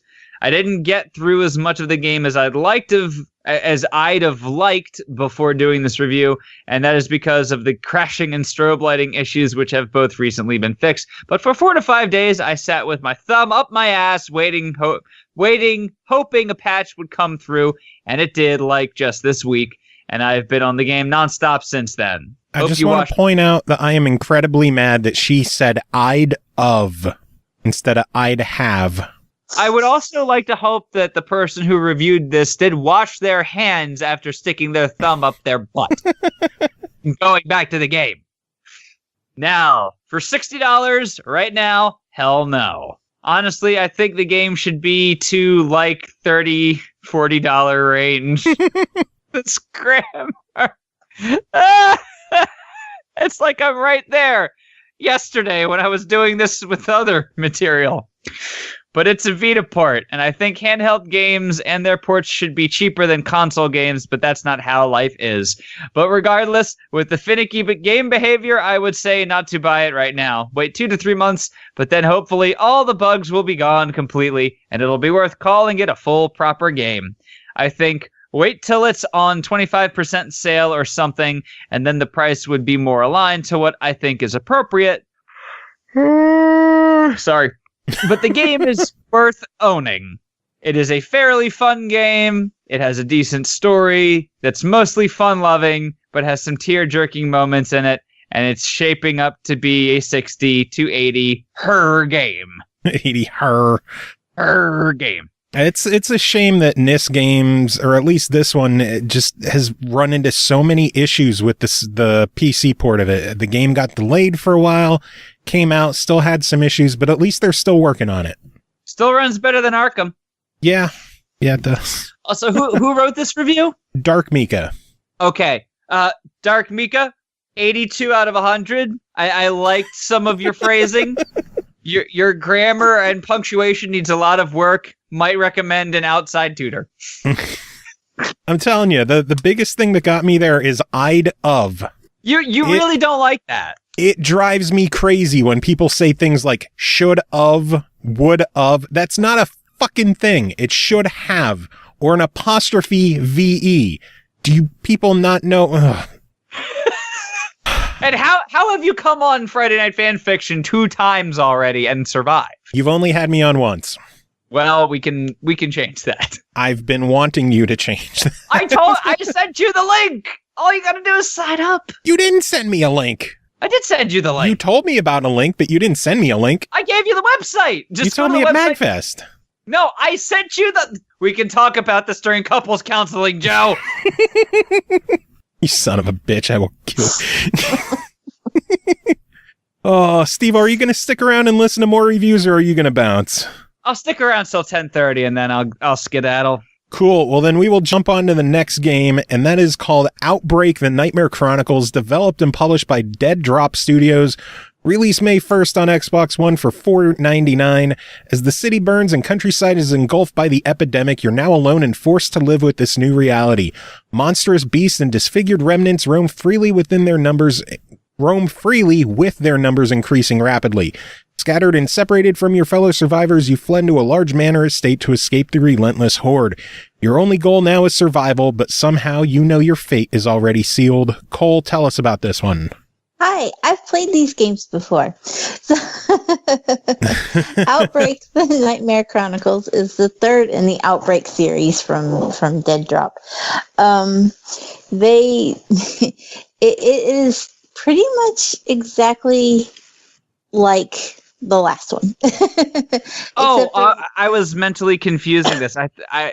I confused Outbreak with Outlast. All right. No, this is not Outlast. I reviewed those yeah. too. Every time there's a horror game, it comes to me because everybody else are pussies. So this is you and I can have some wonderful conversations because I love horror games. I play all the scary things. So this is, if you've played the new Nightmare, This is identical, pretty much. It is a continuation of the story. It is supposed to be more of like a sequel. We see the return of Lydia, who was one of our heroes in The New Nightmare. So this picks up where her story left off, and she's been separated from the group. She finds herself at this giant mansion, and now it's up to you to guide her through it and survive. You have to solve various puzzles. These aren't ever really anything that's gonna like rock your world, though. I heard it. I heard it coming, and I was like, I don't have time to pause. And it came through the mic just enough that I can't just like truncate that silence, and I'm too lazy to write down where this is. You get to edit. So, so you have some puzzles. You just randomly interrupt the rest of the review with.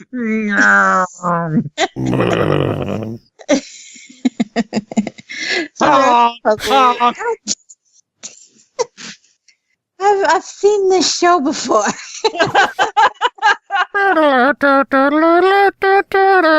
Oh, so we're doing GTA 5 now. Anyway, Outbreak. Yeah. Okay, so there are puzzles in this one, which is kind of new, but they're not anything that's gonna like shake up your world. They're mostly just look for clues for what's the word I'm looking for? Key combinations to unlock. No, yeah, like combinations to unlock the door. So each door has like a keypad, if you will, and you have to find the clues to figure out what the combination is to get through the door. And that's pretty much like the greatest extent of the puzzles. You know, sometimes it will deviate and you'll have to actually find a physical key that will match the description of the door. Like one will have a heart emblem on it, so you need to find a key with a heart on the end. But otherwise, this is your throwback to Resident Evil, old school Resident Evil.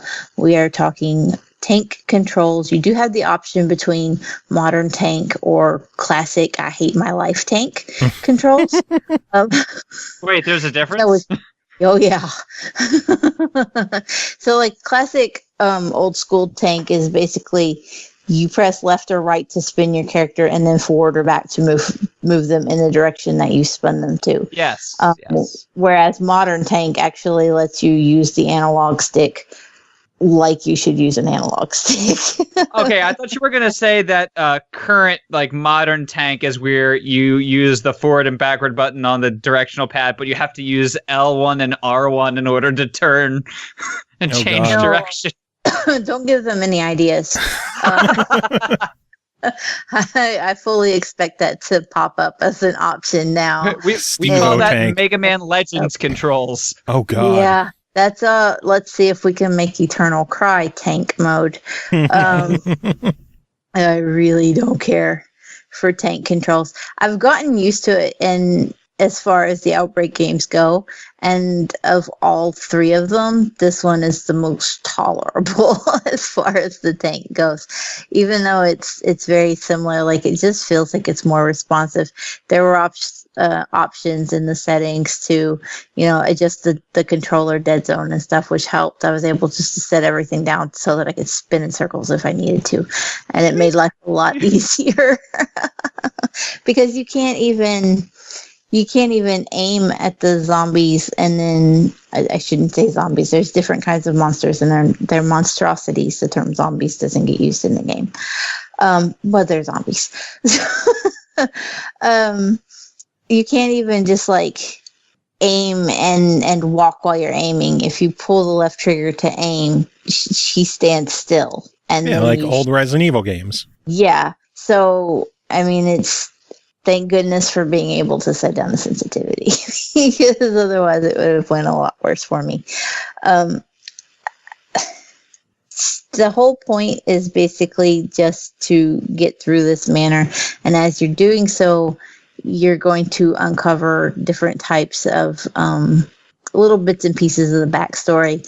Kind of gives you a little more of an idea of how the outbreak happened, where it originated at, and just how this got to be the epidemic that it is. It really fills in the backstory. I don't want to give any spoilers away, but it really fills in the backstory that makes Outbreak so great. It's one of my favorite aspects of it. It's just that the story and the world building here is really, really rich, even though it's tucked away inside of a game that can be kind of difficult to maneuver around in and is tough to learn. It's taken me 3 versions of this game to learn it. But I finally can maneuver it enough to get that backstory that is just really good. And I find that I enjoyed this one more than the other 2 combined and doubled. This version, not necessarily version, but this entry into the Outbreak series is way better. One of my previous complaints about the other Outbreak games too was that they were just incredibly shrouded in darkness. They were so poorly lit that it wasn't fair. The monstrosities were coming out at you left and right, and you couldn't even see them. You had no idea where anything was coming from. There's actually lighting in this house that you're in. And it's so nice that the game is actually lit up. You can see what's coming at you. You know you can prepare yourself. And given the tank control nature and everything, it just works so much better. I'm sure there's probably somebody that's going to be like, yeah, she's just not a hardcore gamer and she can't do it. No, fuck off. I would say that by definition, you're more a hardcore gamer than I will ever be, and I consider myself a pretty hardcore gamer. I 1K'd this. Nice. Wow. How much I enjoyed this one over the predecessors. And I didn't hate the other ones. They were hard for me to get a handle on. And it's just not a gameplay mechanic, the whole tank control thing that I'm used to. And I did it. I 1K'd this one. I was so proud of myself. You're just so stuck on those controls. Every time you talk about an Outbreak game, it just goes back to the controls. I know. And it breaks my heart. It's the only thing I can fuss about because the story is so good. The first Outbreak game, I didn't care for the graphics. It was very pixelated. It was top down. The second one moved into the 3D realm and was an improvement, but it still had that just everything was fucking dark aspect. Yeah. And this one, it just feels like this one fixed everything I was mad about in the other 2. Nope. And I just enjoyed it so much more. I do want to point out, though, that it is episodic and that this is just episode 1 and there are 4 more to come in the next year. Do you think those will be DLC or free updates? Do we know anything on that yet? I don't think I heard anything. It is DLC. I was looking on Steam to see if they had an update schedule or anything on there for it. And the first episode is $4.99, or you can pay $14.99 on Steam for the whole game. Gotcha. So I'm assuming it will be paid DLC. Makes with sense. Time if you bought it and bought the complete edition. But I don't think Xbox had players had the option to buy a complete edition like that, or at least that's not the case with my code. Yeah. I haven't seen anything about a complete edition either. I'm guessing maybe when the first episode is out, maybe we'll see a season pass for $10. Who knows?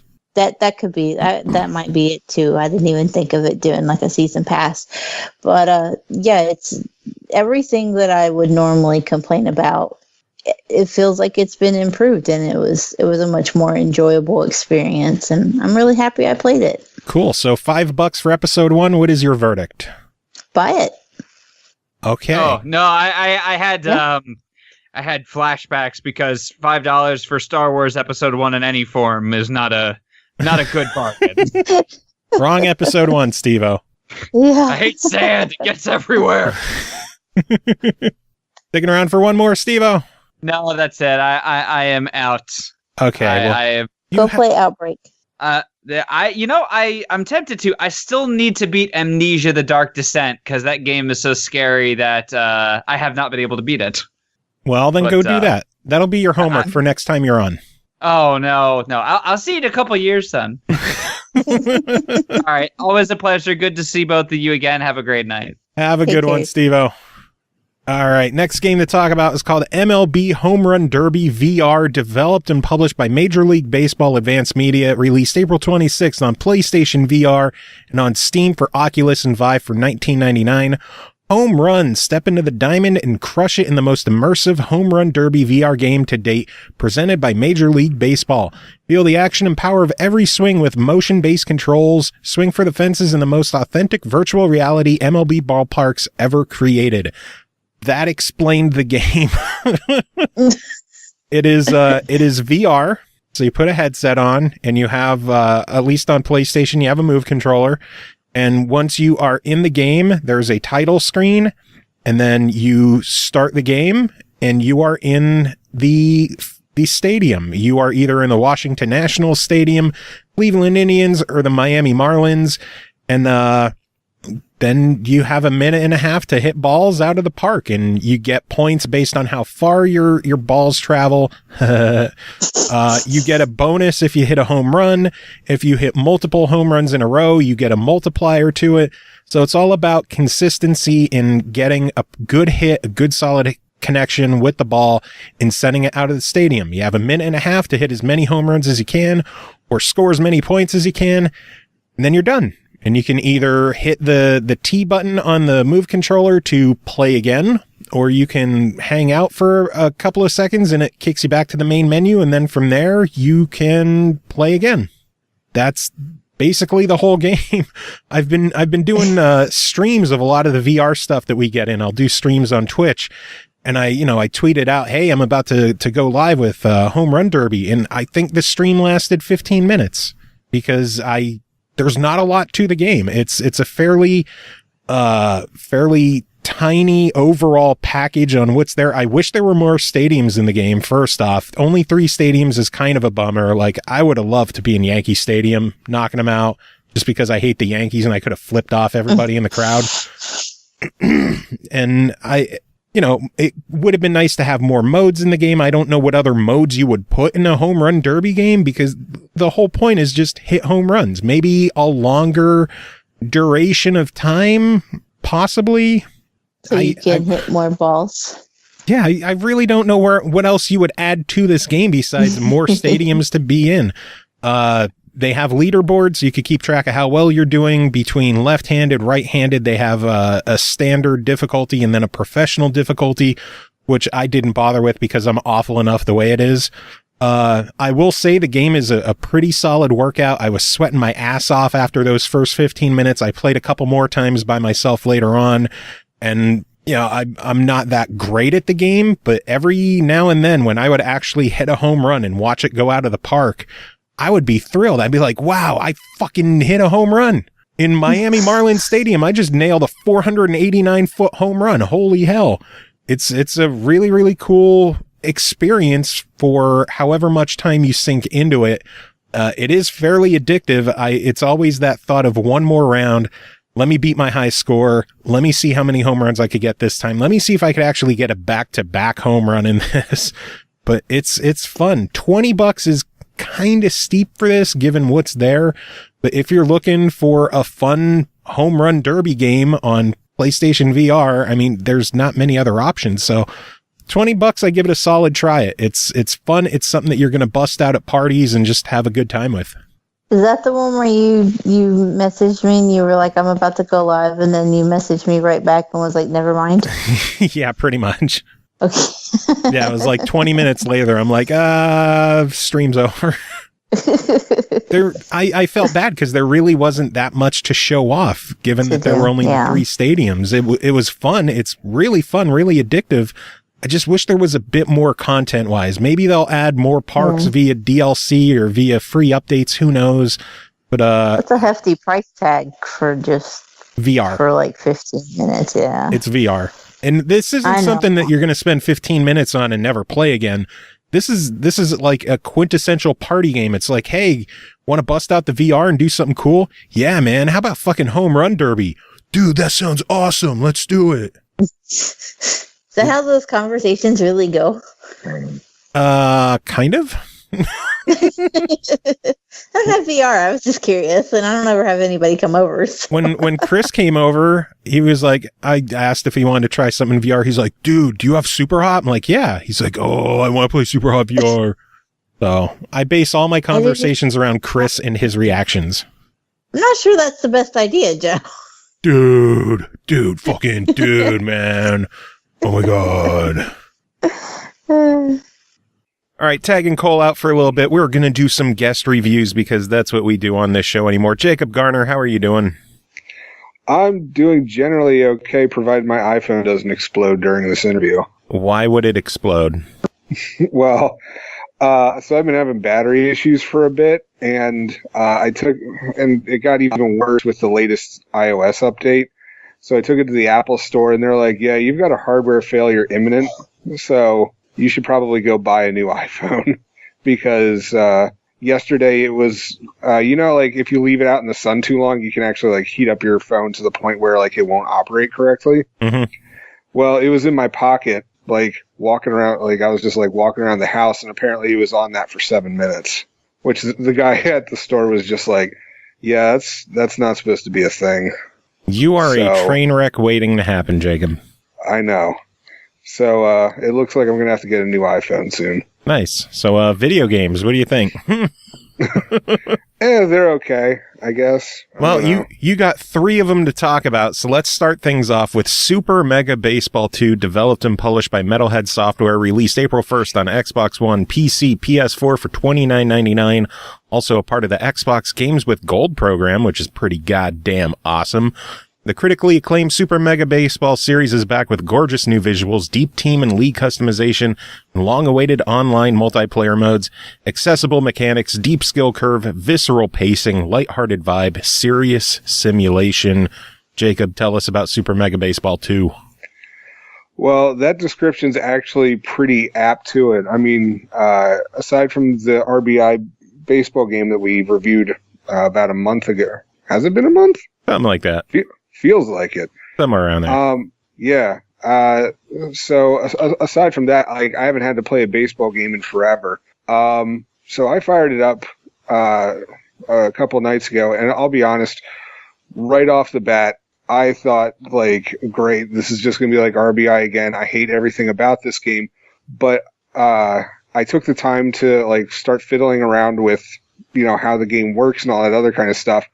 I love it. I can't stop playing this game now. Like, I couldn't, Jess can tell you, like, I was swearing at the TV, oh, this thing, like, that should have been a home run, like, this pitching mechanic sucks, blah, blah, blah, blah. By 2 a.m., like, I was just like, this is the best thing ever. I'm not going to stop playing. Like, I've already set up a season that, like, I'm, like, kicking complete ass at, because seeing as I'm terrible at these kind of games, I've set it to, like, what the game considers to be an easy mode. And so, like, I'm rocking, like, at least 3 home runs, everything. But, like, I'm just getting in, like, a mess of RBIs. And so all my opponents, like, lose, like, 17-0.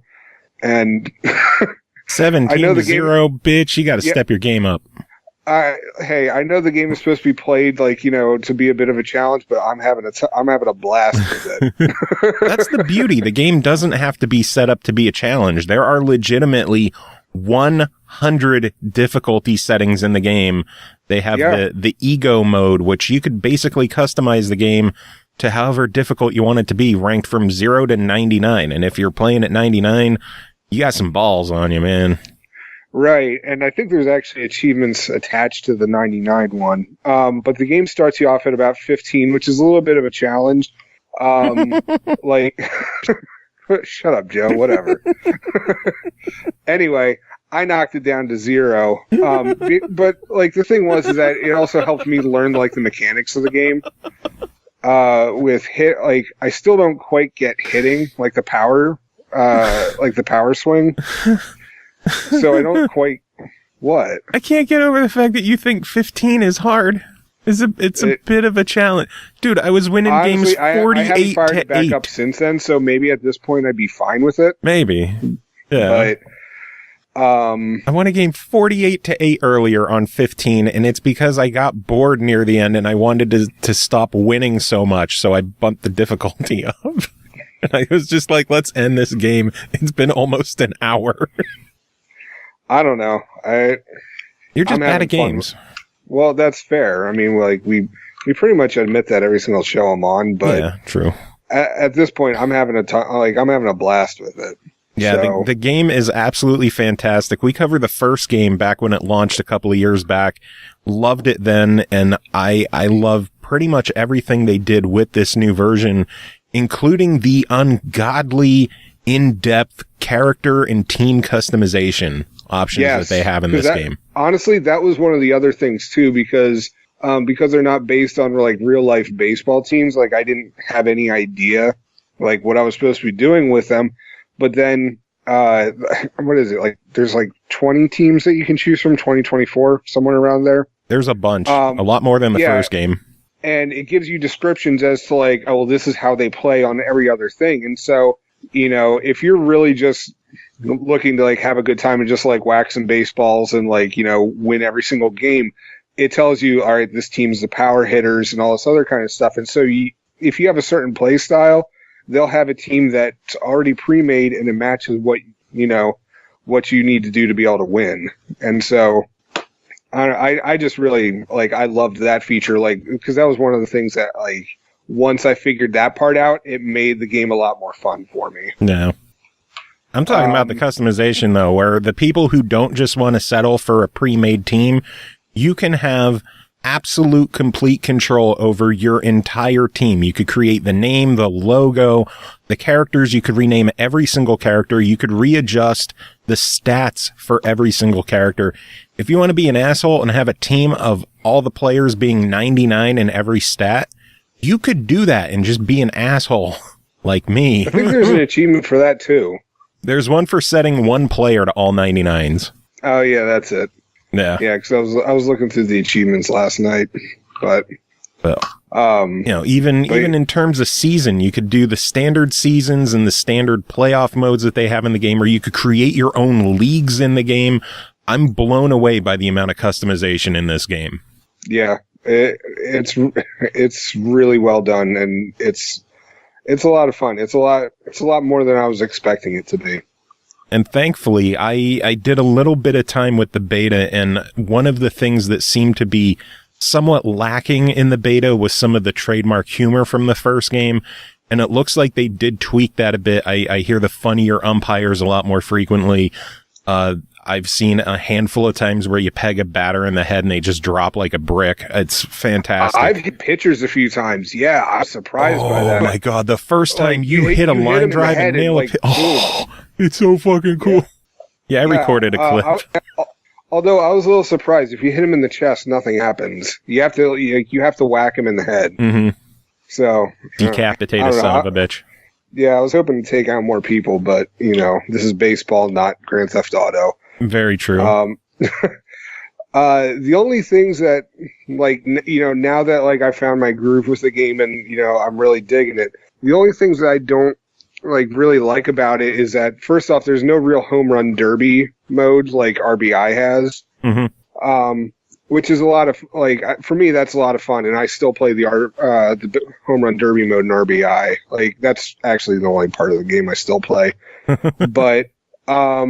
But the other thing is that I don't really like how there's no like tutorial mode or like a batting cage mode where like so you can just like figure out how to hit stuff. Yeah, like both RBI and this game have the issues where it's just like you have to fire up an exhibition game and you're gonna suck while you try figuring stuff out. Like there's no practice, like there's no real practice mode to these games. Yeah, and but at least they have the tutorial pop-ups while you're playing. Some of them could be a bit more timely, sure.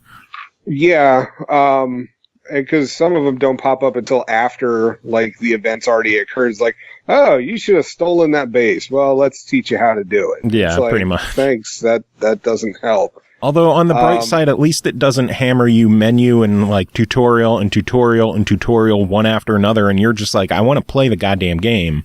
Yeah, like so you can tell the tutorial immediately go away, which is pretty nice. But as I said, I wish there was like a real like a true practice mode for this game. But otherwise, like I'm loving it. This is fantastic. Cool. So $30 your decision on this one for I thought you said it was 25. $29.99. Oh, okay. Yeah, totally. I mean, heck, you get it for free right now on Xbox Live, but, you know, if you have to buy it because for some reason you're slow, absolutely. I agree. It is an absolute blast. It is everything I had hoped that the sequel would be. I do kind of miss the super deformed character look from the first game, but I kind of understand why they wanted to go with a more realistic look. I agree. I think having a home run derby mode would be really cool. Maybe we'll see that come down the line. They are doing a little bit of stuff with downloadable content where they have character customization packs that you could buy. It's clearly nothing required. It's just if you want more character creation options, you can get them if you want. But other than that, fantastic game, and props to Metalhead for giving Xbox gamers a good baseball game. Yeah, definitely. But next game to talk about is called Shantae Half-Genie Hero Ultimate Edition, developed and published by WayForward. Is out May 8th on Xbox One, Switch, PS4, and PC for $29.99. A massive collection that's packed to the gills. Shantae fans and newcomers alike will treasure this all-inclusive Ultimate Edition of Shantae Half-Genie Hero. Jacob, tell us about this one. So, it's very much like an old-school platforming game. You play this woman who... is obviously she's half genie.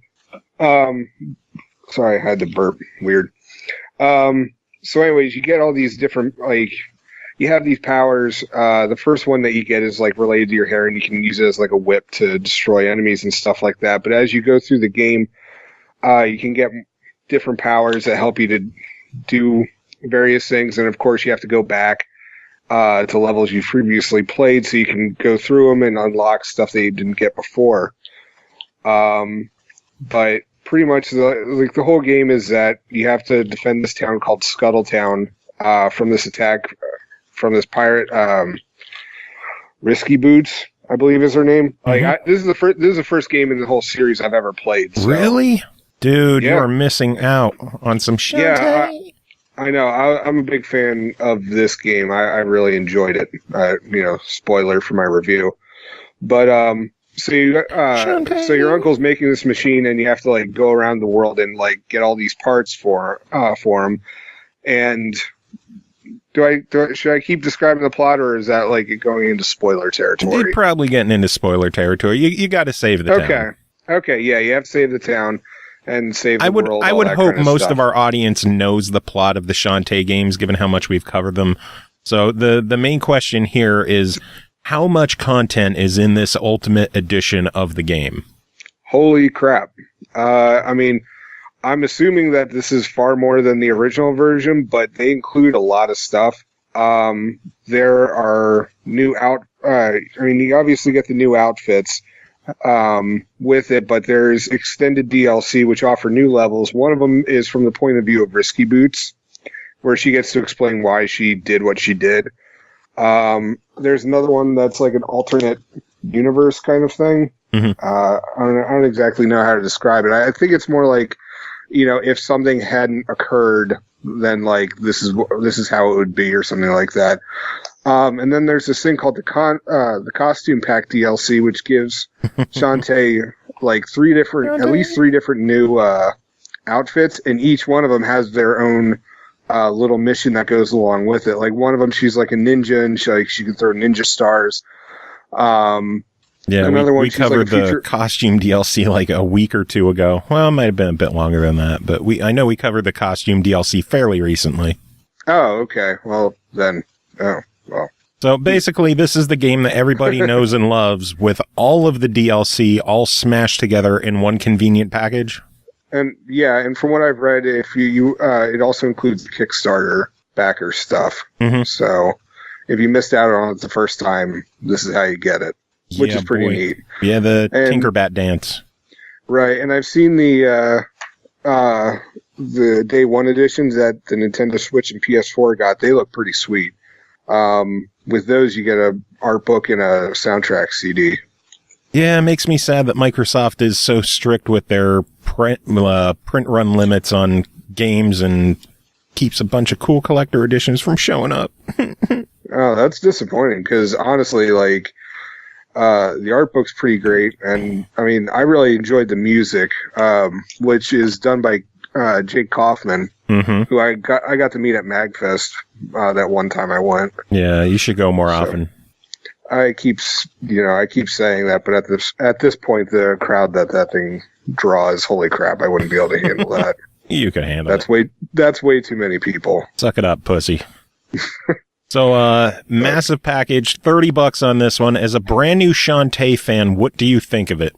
Absolutely. Like, this is a definite buy. Like, you should have this in your video game library, whether you have a PlayStation, Xbox, or Nintendo Switch. It's really well made. The graphics are gorgeous. Jake's music is great. Everything about this game is an absolute knockout, and so you're doing yourself a disservice if you don't get the Ultimate Edition, if you haven't already bought everything beforehand. Yeah, I could say from experience, if you already own Half-Genie Hero and all the DLC, you really don't need the Ultimate Edition, but if you're a fan of trophies and achievements, it's a whole new achievement list for people to have fun with. Oh, snap. Yeah, boy. But you got one final game to talk about, and that is called Cubix Paint, published May 10th on iOS by AB Light Productions for $3.99. With Cubix Paint, you'll be able to sculpt the hidden models in order to paint them and many more things. Let your imagination fly or follow the coloring patterns ideal for the younger players in order to develop their visual and spatial abilities while they have fun playing with Cubix. Everyone will have fun painting with their children wherever they are. Jacob, what do you think of Cubix Paint? It's an interesting little game. So what it is that you get this 3D cube, and you're supposed to chip away by tapping your phone screen, and underneath it'll reveal like a sculpture of like some sort of animal, like a dog or a cat or a bird, all that other kind of stuff. And you have to be very careful not to hit the sculpture, and you start losing health if that's the case. And if you lose too much, then you have to start all over again.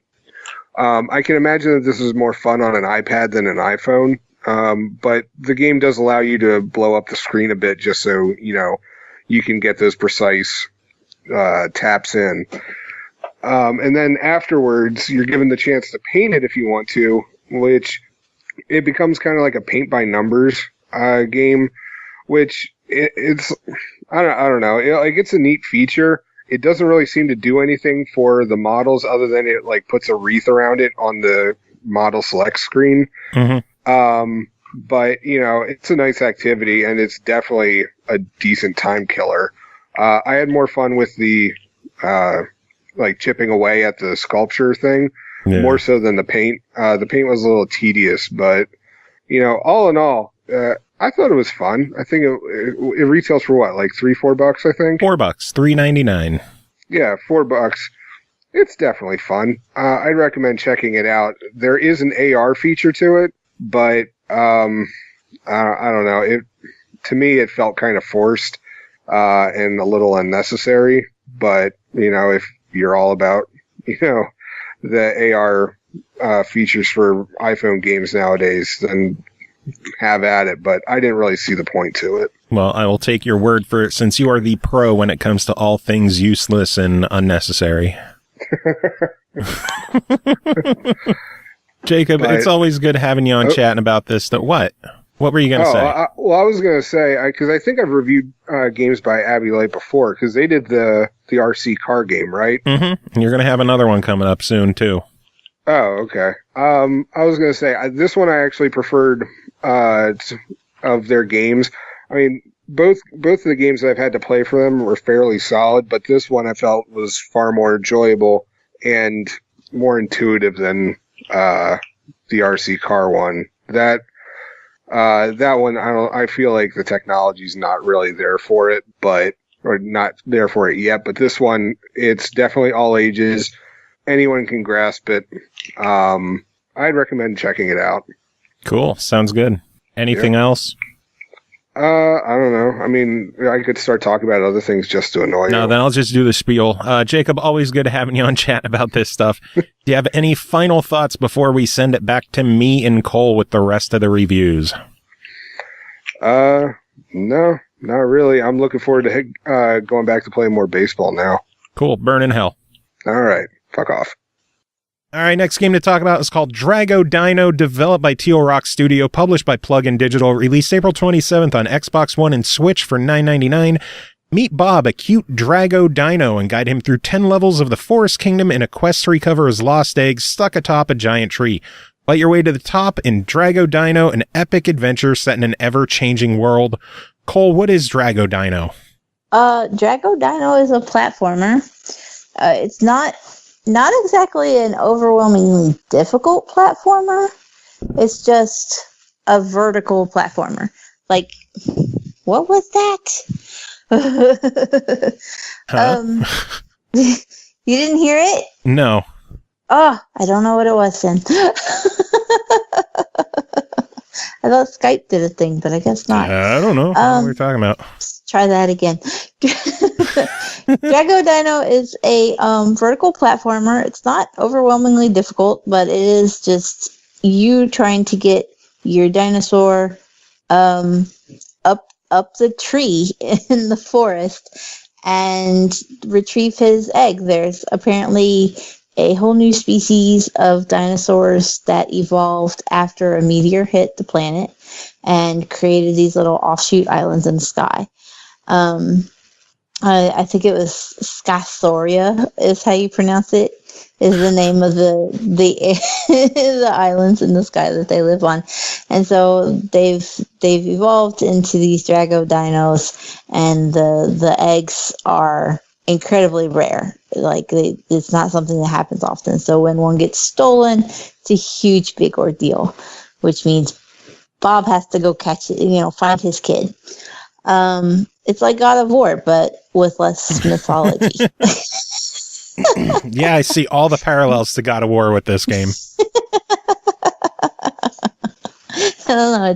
It's Dad of War with Drago Dinos.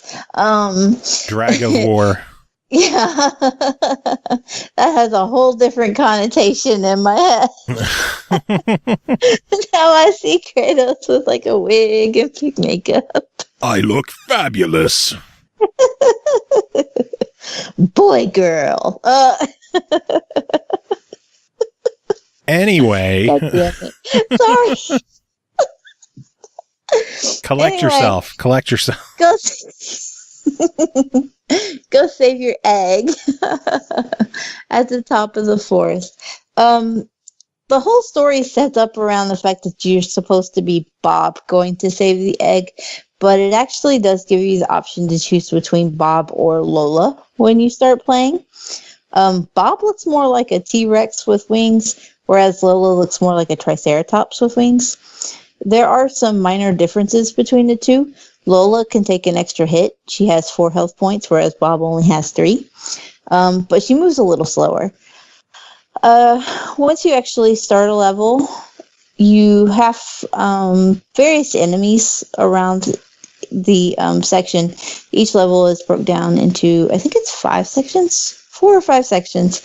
And you have to collect diamonds as you move up. Once you have all the diamonds in one section, you can move on to the next. A platform opens up to take you up.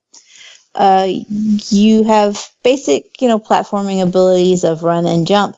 However, once you collect a diamond from an enemy, you can then power jump, which lets you go a little higher. The more diamonds, the higher you go. The higher you can jump. So that's kind of the big mechanic, is just figure out how to get your diamonds so that you can really get to where you want to go. The one shocking thing about this as a platformer is that it's also a roguelike. So when you die, you're done. You're starting all over. Good luck. There are 2 modes. You can play normal or hardcore. Normal does give you 3 lives. Hardcore you get 1 shot. Yeah. But even with normal and it giving you 3 lives, you still get started at the very beginning of your level, and you've lost all of your power-ups, any specials you've picked up along the way, any coins that you'd earned, any bonuses that you'd unlocked. It's all gone. So if you die, that's that, which is problematic I was going to say, it is soul crushing when you die in this game and you've got to start back over. It's magnified when you're playing co-op. How? So when you're playing co-op, it's split screen, obviously. There's no online, so it's just split screen. The game gives the two characters the ability to explore separately from one another. There's no tether. They're not required to be in the same scene. One can continue to go up as soon as they've got the diamonds, whereas the other can stay, lower or go higher or whatever and look for collectibles. If one of you gets knocked out, you have 9 seconds to find your ally and revive them. 9? 9 seconds. Oh, God. There is no map and there is no indicator as to where they are. Oh, God. And if they die, you both die. Oh, you cannot continue without your ally. And it is incredibly infuriating. I've played split screen with my husband, and God love him. Every time he died, I just put the controller down and walked away. Oh, God. I gave up. See, I didn't do any co-op stuff, but I did play solo, and I will say it is soul-crushing to spend 20 minutes on a stage getting right near the very end and dying and having to lose all of that progress. I wish, if you're playing on normal where you have multiple lives, I wish the game at least treated each of the different areas that you move to as a checkpoint. I think that would immensely improve the experience of this game, because I'm having fun with it. I'm enjoying it. It is cute. It is fun, but it is just soul crushing every time you die and lose so much progress. I think that's made worse too by the fact that this is kind of marketed as being a kid-friendly platformer. Yeah. And so, it never really feels like it's kid-friendly. Like, when you're taking on the enemies and stuff, you're like, this is easy, derp, derp, derp. And it's usually something mundane or ridiculous that results in you dying anyway. And you're just like, what? But it's made worse by if you're playing with a kid and they die, you're automatically getting started at the beginning too. If you're playing co-op, or you see kids who will spend an insane amount of time going over every type of area, trying to get every collectible, and then they just drop on an enemy they couldn't see because it was below them or something like that, and have to start all over again. It's infuriating. And then if you're at a boss fight, and there's three boss fights. If you're at a boss fight and you die, you start that whole level again. You do not checkpoint back to right before the boss. You start everything over again. Oh, Lord. There's just no break. And it's such a sharp turn in difficulty for something that should, for all intents and purposes, be kid-friendly. Yeah. Number 3 was playing with me. And, she's 5. She's not really, capable of doing the whole cooperative aspect, but she's not bad at platformers. This is a 5-year-old who knows how to play Super Meat Boy. Oh, God. So she can manage a platformer, but at the same time, we were just getting thrown back for ridiculous stuff because she's 5, and most of the game was tolerable for her until it just randomly would spike in difficulty. And I mean, I'm 37 and I died in the game and I still wanted to cry every time it happened. Yeah, and she eventually just got to where she was like, I'm not getting anywhere. I'm going to go play Cars or something. I don't even remember what she ditched me for. And I was like, you don't even want to play with me? No. Okay. I'm thinking this is a case of one of those things where the people who made the game got so used to playing it that they didn't realize how difficult it became. Yeah. At the same time, though, if I'm not mistaken, there's an achievement for getting through the whole game in one life. Yeah, fuck that. Yeah, and I fully expect that to be one of those that's on TA with a 75 ratio, some nonsense. It's going to be insane. Well, I can't even properly math it. That's how weird it's going to be. All that said, $10 on this one. What do you think? I do give it a try, especially if you like a challenge. But if you're buying it with kids in mind, if you think you're going to be split screening it with a kid, make sure they're able to find you when you die, or that you can find them. Like, keep your buddy system. Stay close together. Buddy, yeah, safety in numbers. I agree. I give it a try as well. I hope this is one of those games that they go back and fine tune it and rebalance it, though, because I think this could be a lot better of a game if it was just balanced properly. It's like Corgan all over again, where it's just more difficult than it should be. Yeah, it just doesn't make sense for it to be that hard. No. Anyway, next game is called Survive, Mr. Cube, developed and published by Intra Games. It released April 26th on PS4 for $14.99. Mr. Cube is destined to find his another self on the parallel universe to live his original life, waking up in this unknown dimension. The only thing that in hands is a weapon and my body. There could be a way to escape over the dimension gate, but the dangerous monsters blocks from moving forward. I love write-ups that are... Are you drunk? No, I love write-ups that are like that. It just makes me smile when you could tell that English isn't their primary language, but damn it, they try, and it's awesome, and I love it. Survive Mr. Cube is kind of like an isometric viewed action adventure roguelike, where you start a game, you died, and you wake up in a camp area, and you have to venture out and find your way back to your original life and get out of the afterlife. You go through a portal, you are in a wooded area, or, later in the game, you'll go to like desert areas, different areas that you go through. You have to search the area that you're in. All of them are randomly generated. You have to look for a tower that once you defeat the tower, it creates a portal to another area. You'll eventually make your way to a boss area if you follow the path correctly. You could also run into a dead end and then have to backtrack quite a bit, which I've had to do a few times. Once you get to the boss, you kill the boss and move on and just keep playing.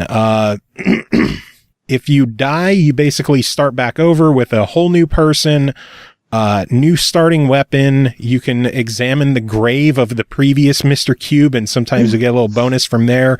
Or any money that you have earned from your previous trip, you'll be able to spend on the little merchant dude who's hanging out there that will sell you items, whether they're power-ups, or usually you'll just get different weapons in the game. A lot of different weapons that you can experience in the game. I will say now, if you find a gun, you immediately have easy mode, and the game becomes a lot easier to play through. My first couple of runs, I had like a spear. I had a shield that you could shield bash people with. I had swords. As soon as I got the gun, that was the playthrough that I beat the game. It just became so much easier. I had like a shotgun blast, and every enemy that would come near me, I would like one-shot the thing almost. It worked. Wow. Fucking awesome. I loved it. One of the big draws with this game, I'll say right now, this is a trophy machine. For PlayStation gamers who love their trophies, not only does this have a lot of trophies with it, so you're constantly earning trophies, it has a platinum trophy, and it is one of the easiest platinums I've experienced in a PlayStation game. I platinumed it in like a day, if that. Wow. Yeah, it was really easy to get through. A really fun, enjoyable game. I'm always a fan of roguelites where the game is constantly changing, so it's never the same experience every time you play. The combat felt good.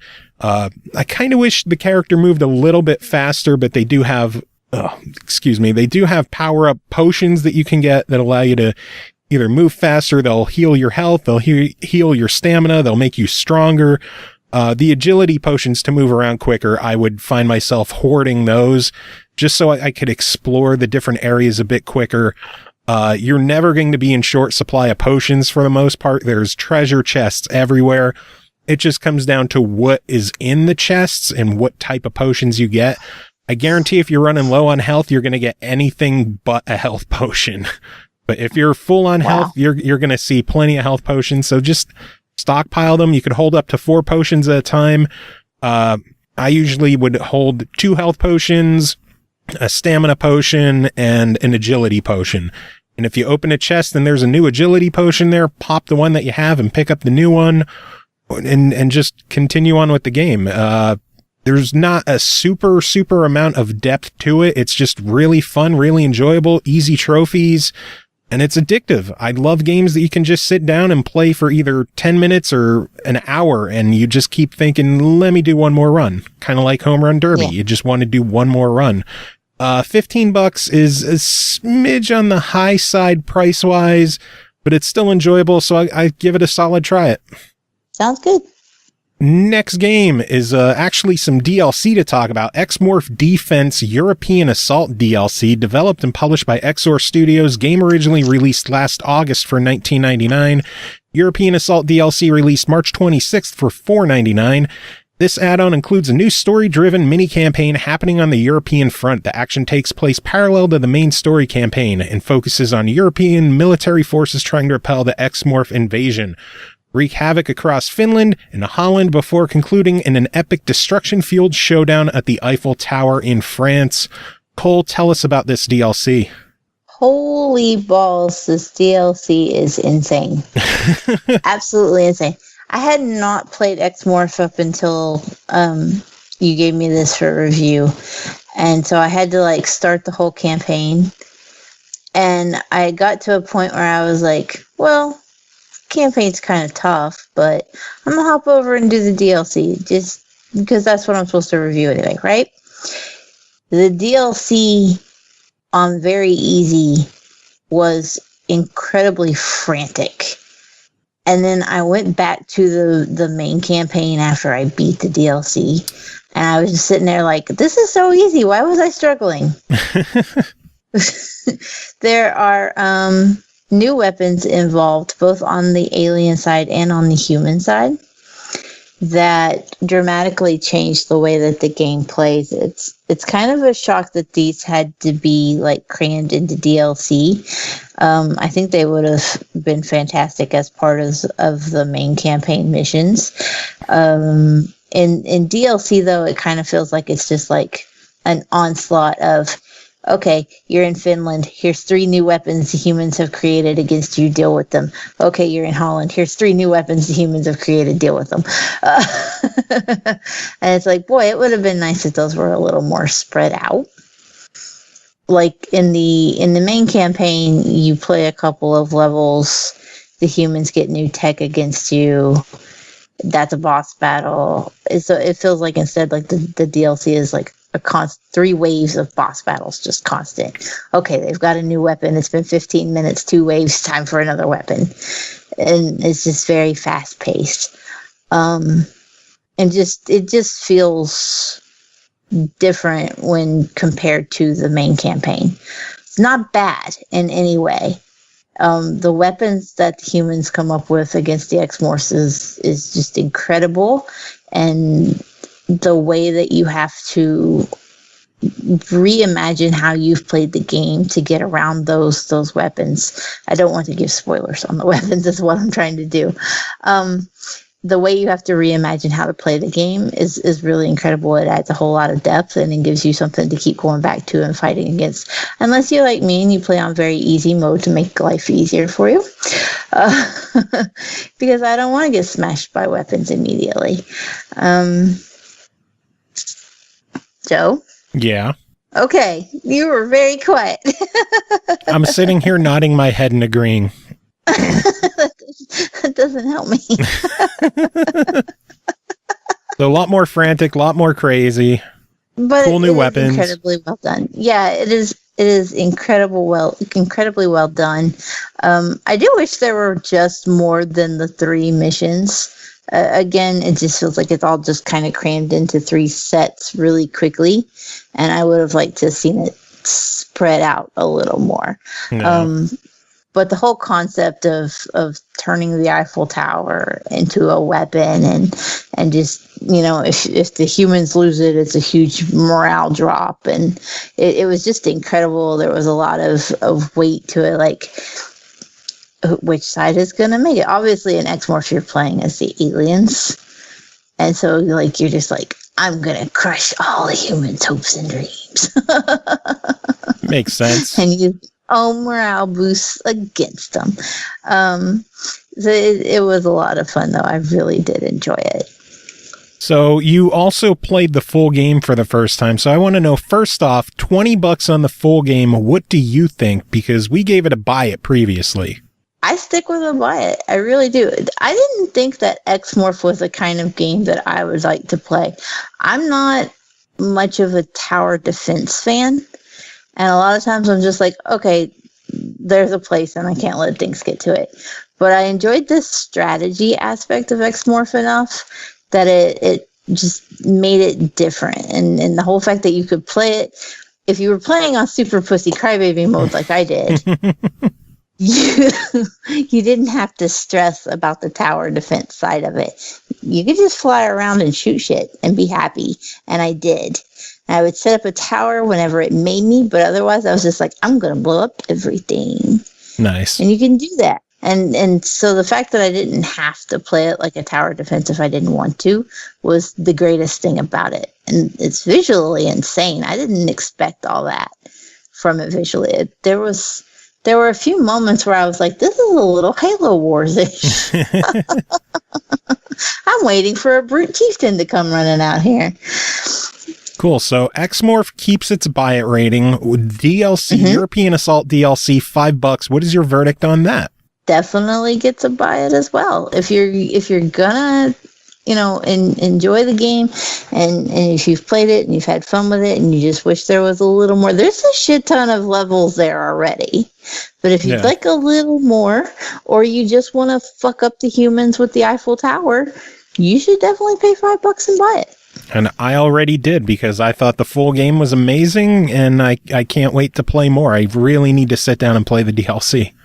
I am working on cleaning up some of the achievements, because the achievements are insane. They're like, destroy 17,500 ground troops. And I'm like, okay. Good Lord. That's a lot of humans. That is a lot of humans. I also made my husband play co-op with me on that. He's not good at that either. He's only good at farming and mud running. Basically. Nice. Oh, man. Well, we are going to call it the end of this episode. It has been a long one between Andrew, AJ chatting about City of Brass with us, Stevo coming around and showing off his body pillow, anime waifu, and every time he comes on, he just throws... to the show after the fact won't even get to see the waifu. Oh, I know. I should just have him take a picture of it and have that as the picture for the episode. Just the thumbnail. No, I like having the show on YouTube still. I don't want to get it booted because of that. But yeah, that is it for this episode. Thanks everyone for hanging out and listening. Cole, do you have any final words to end the show? Go read that New York Times article though, so you can be mad.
Bye.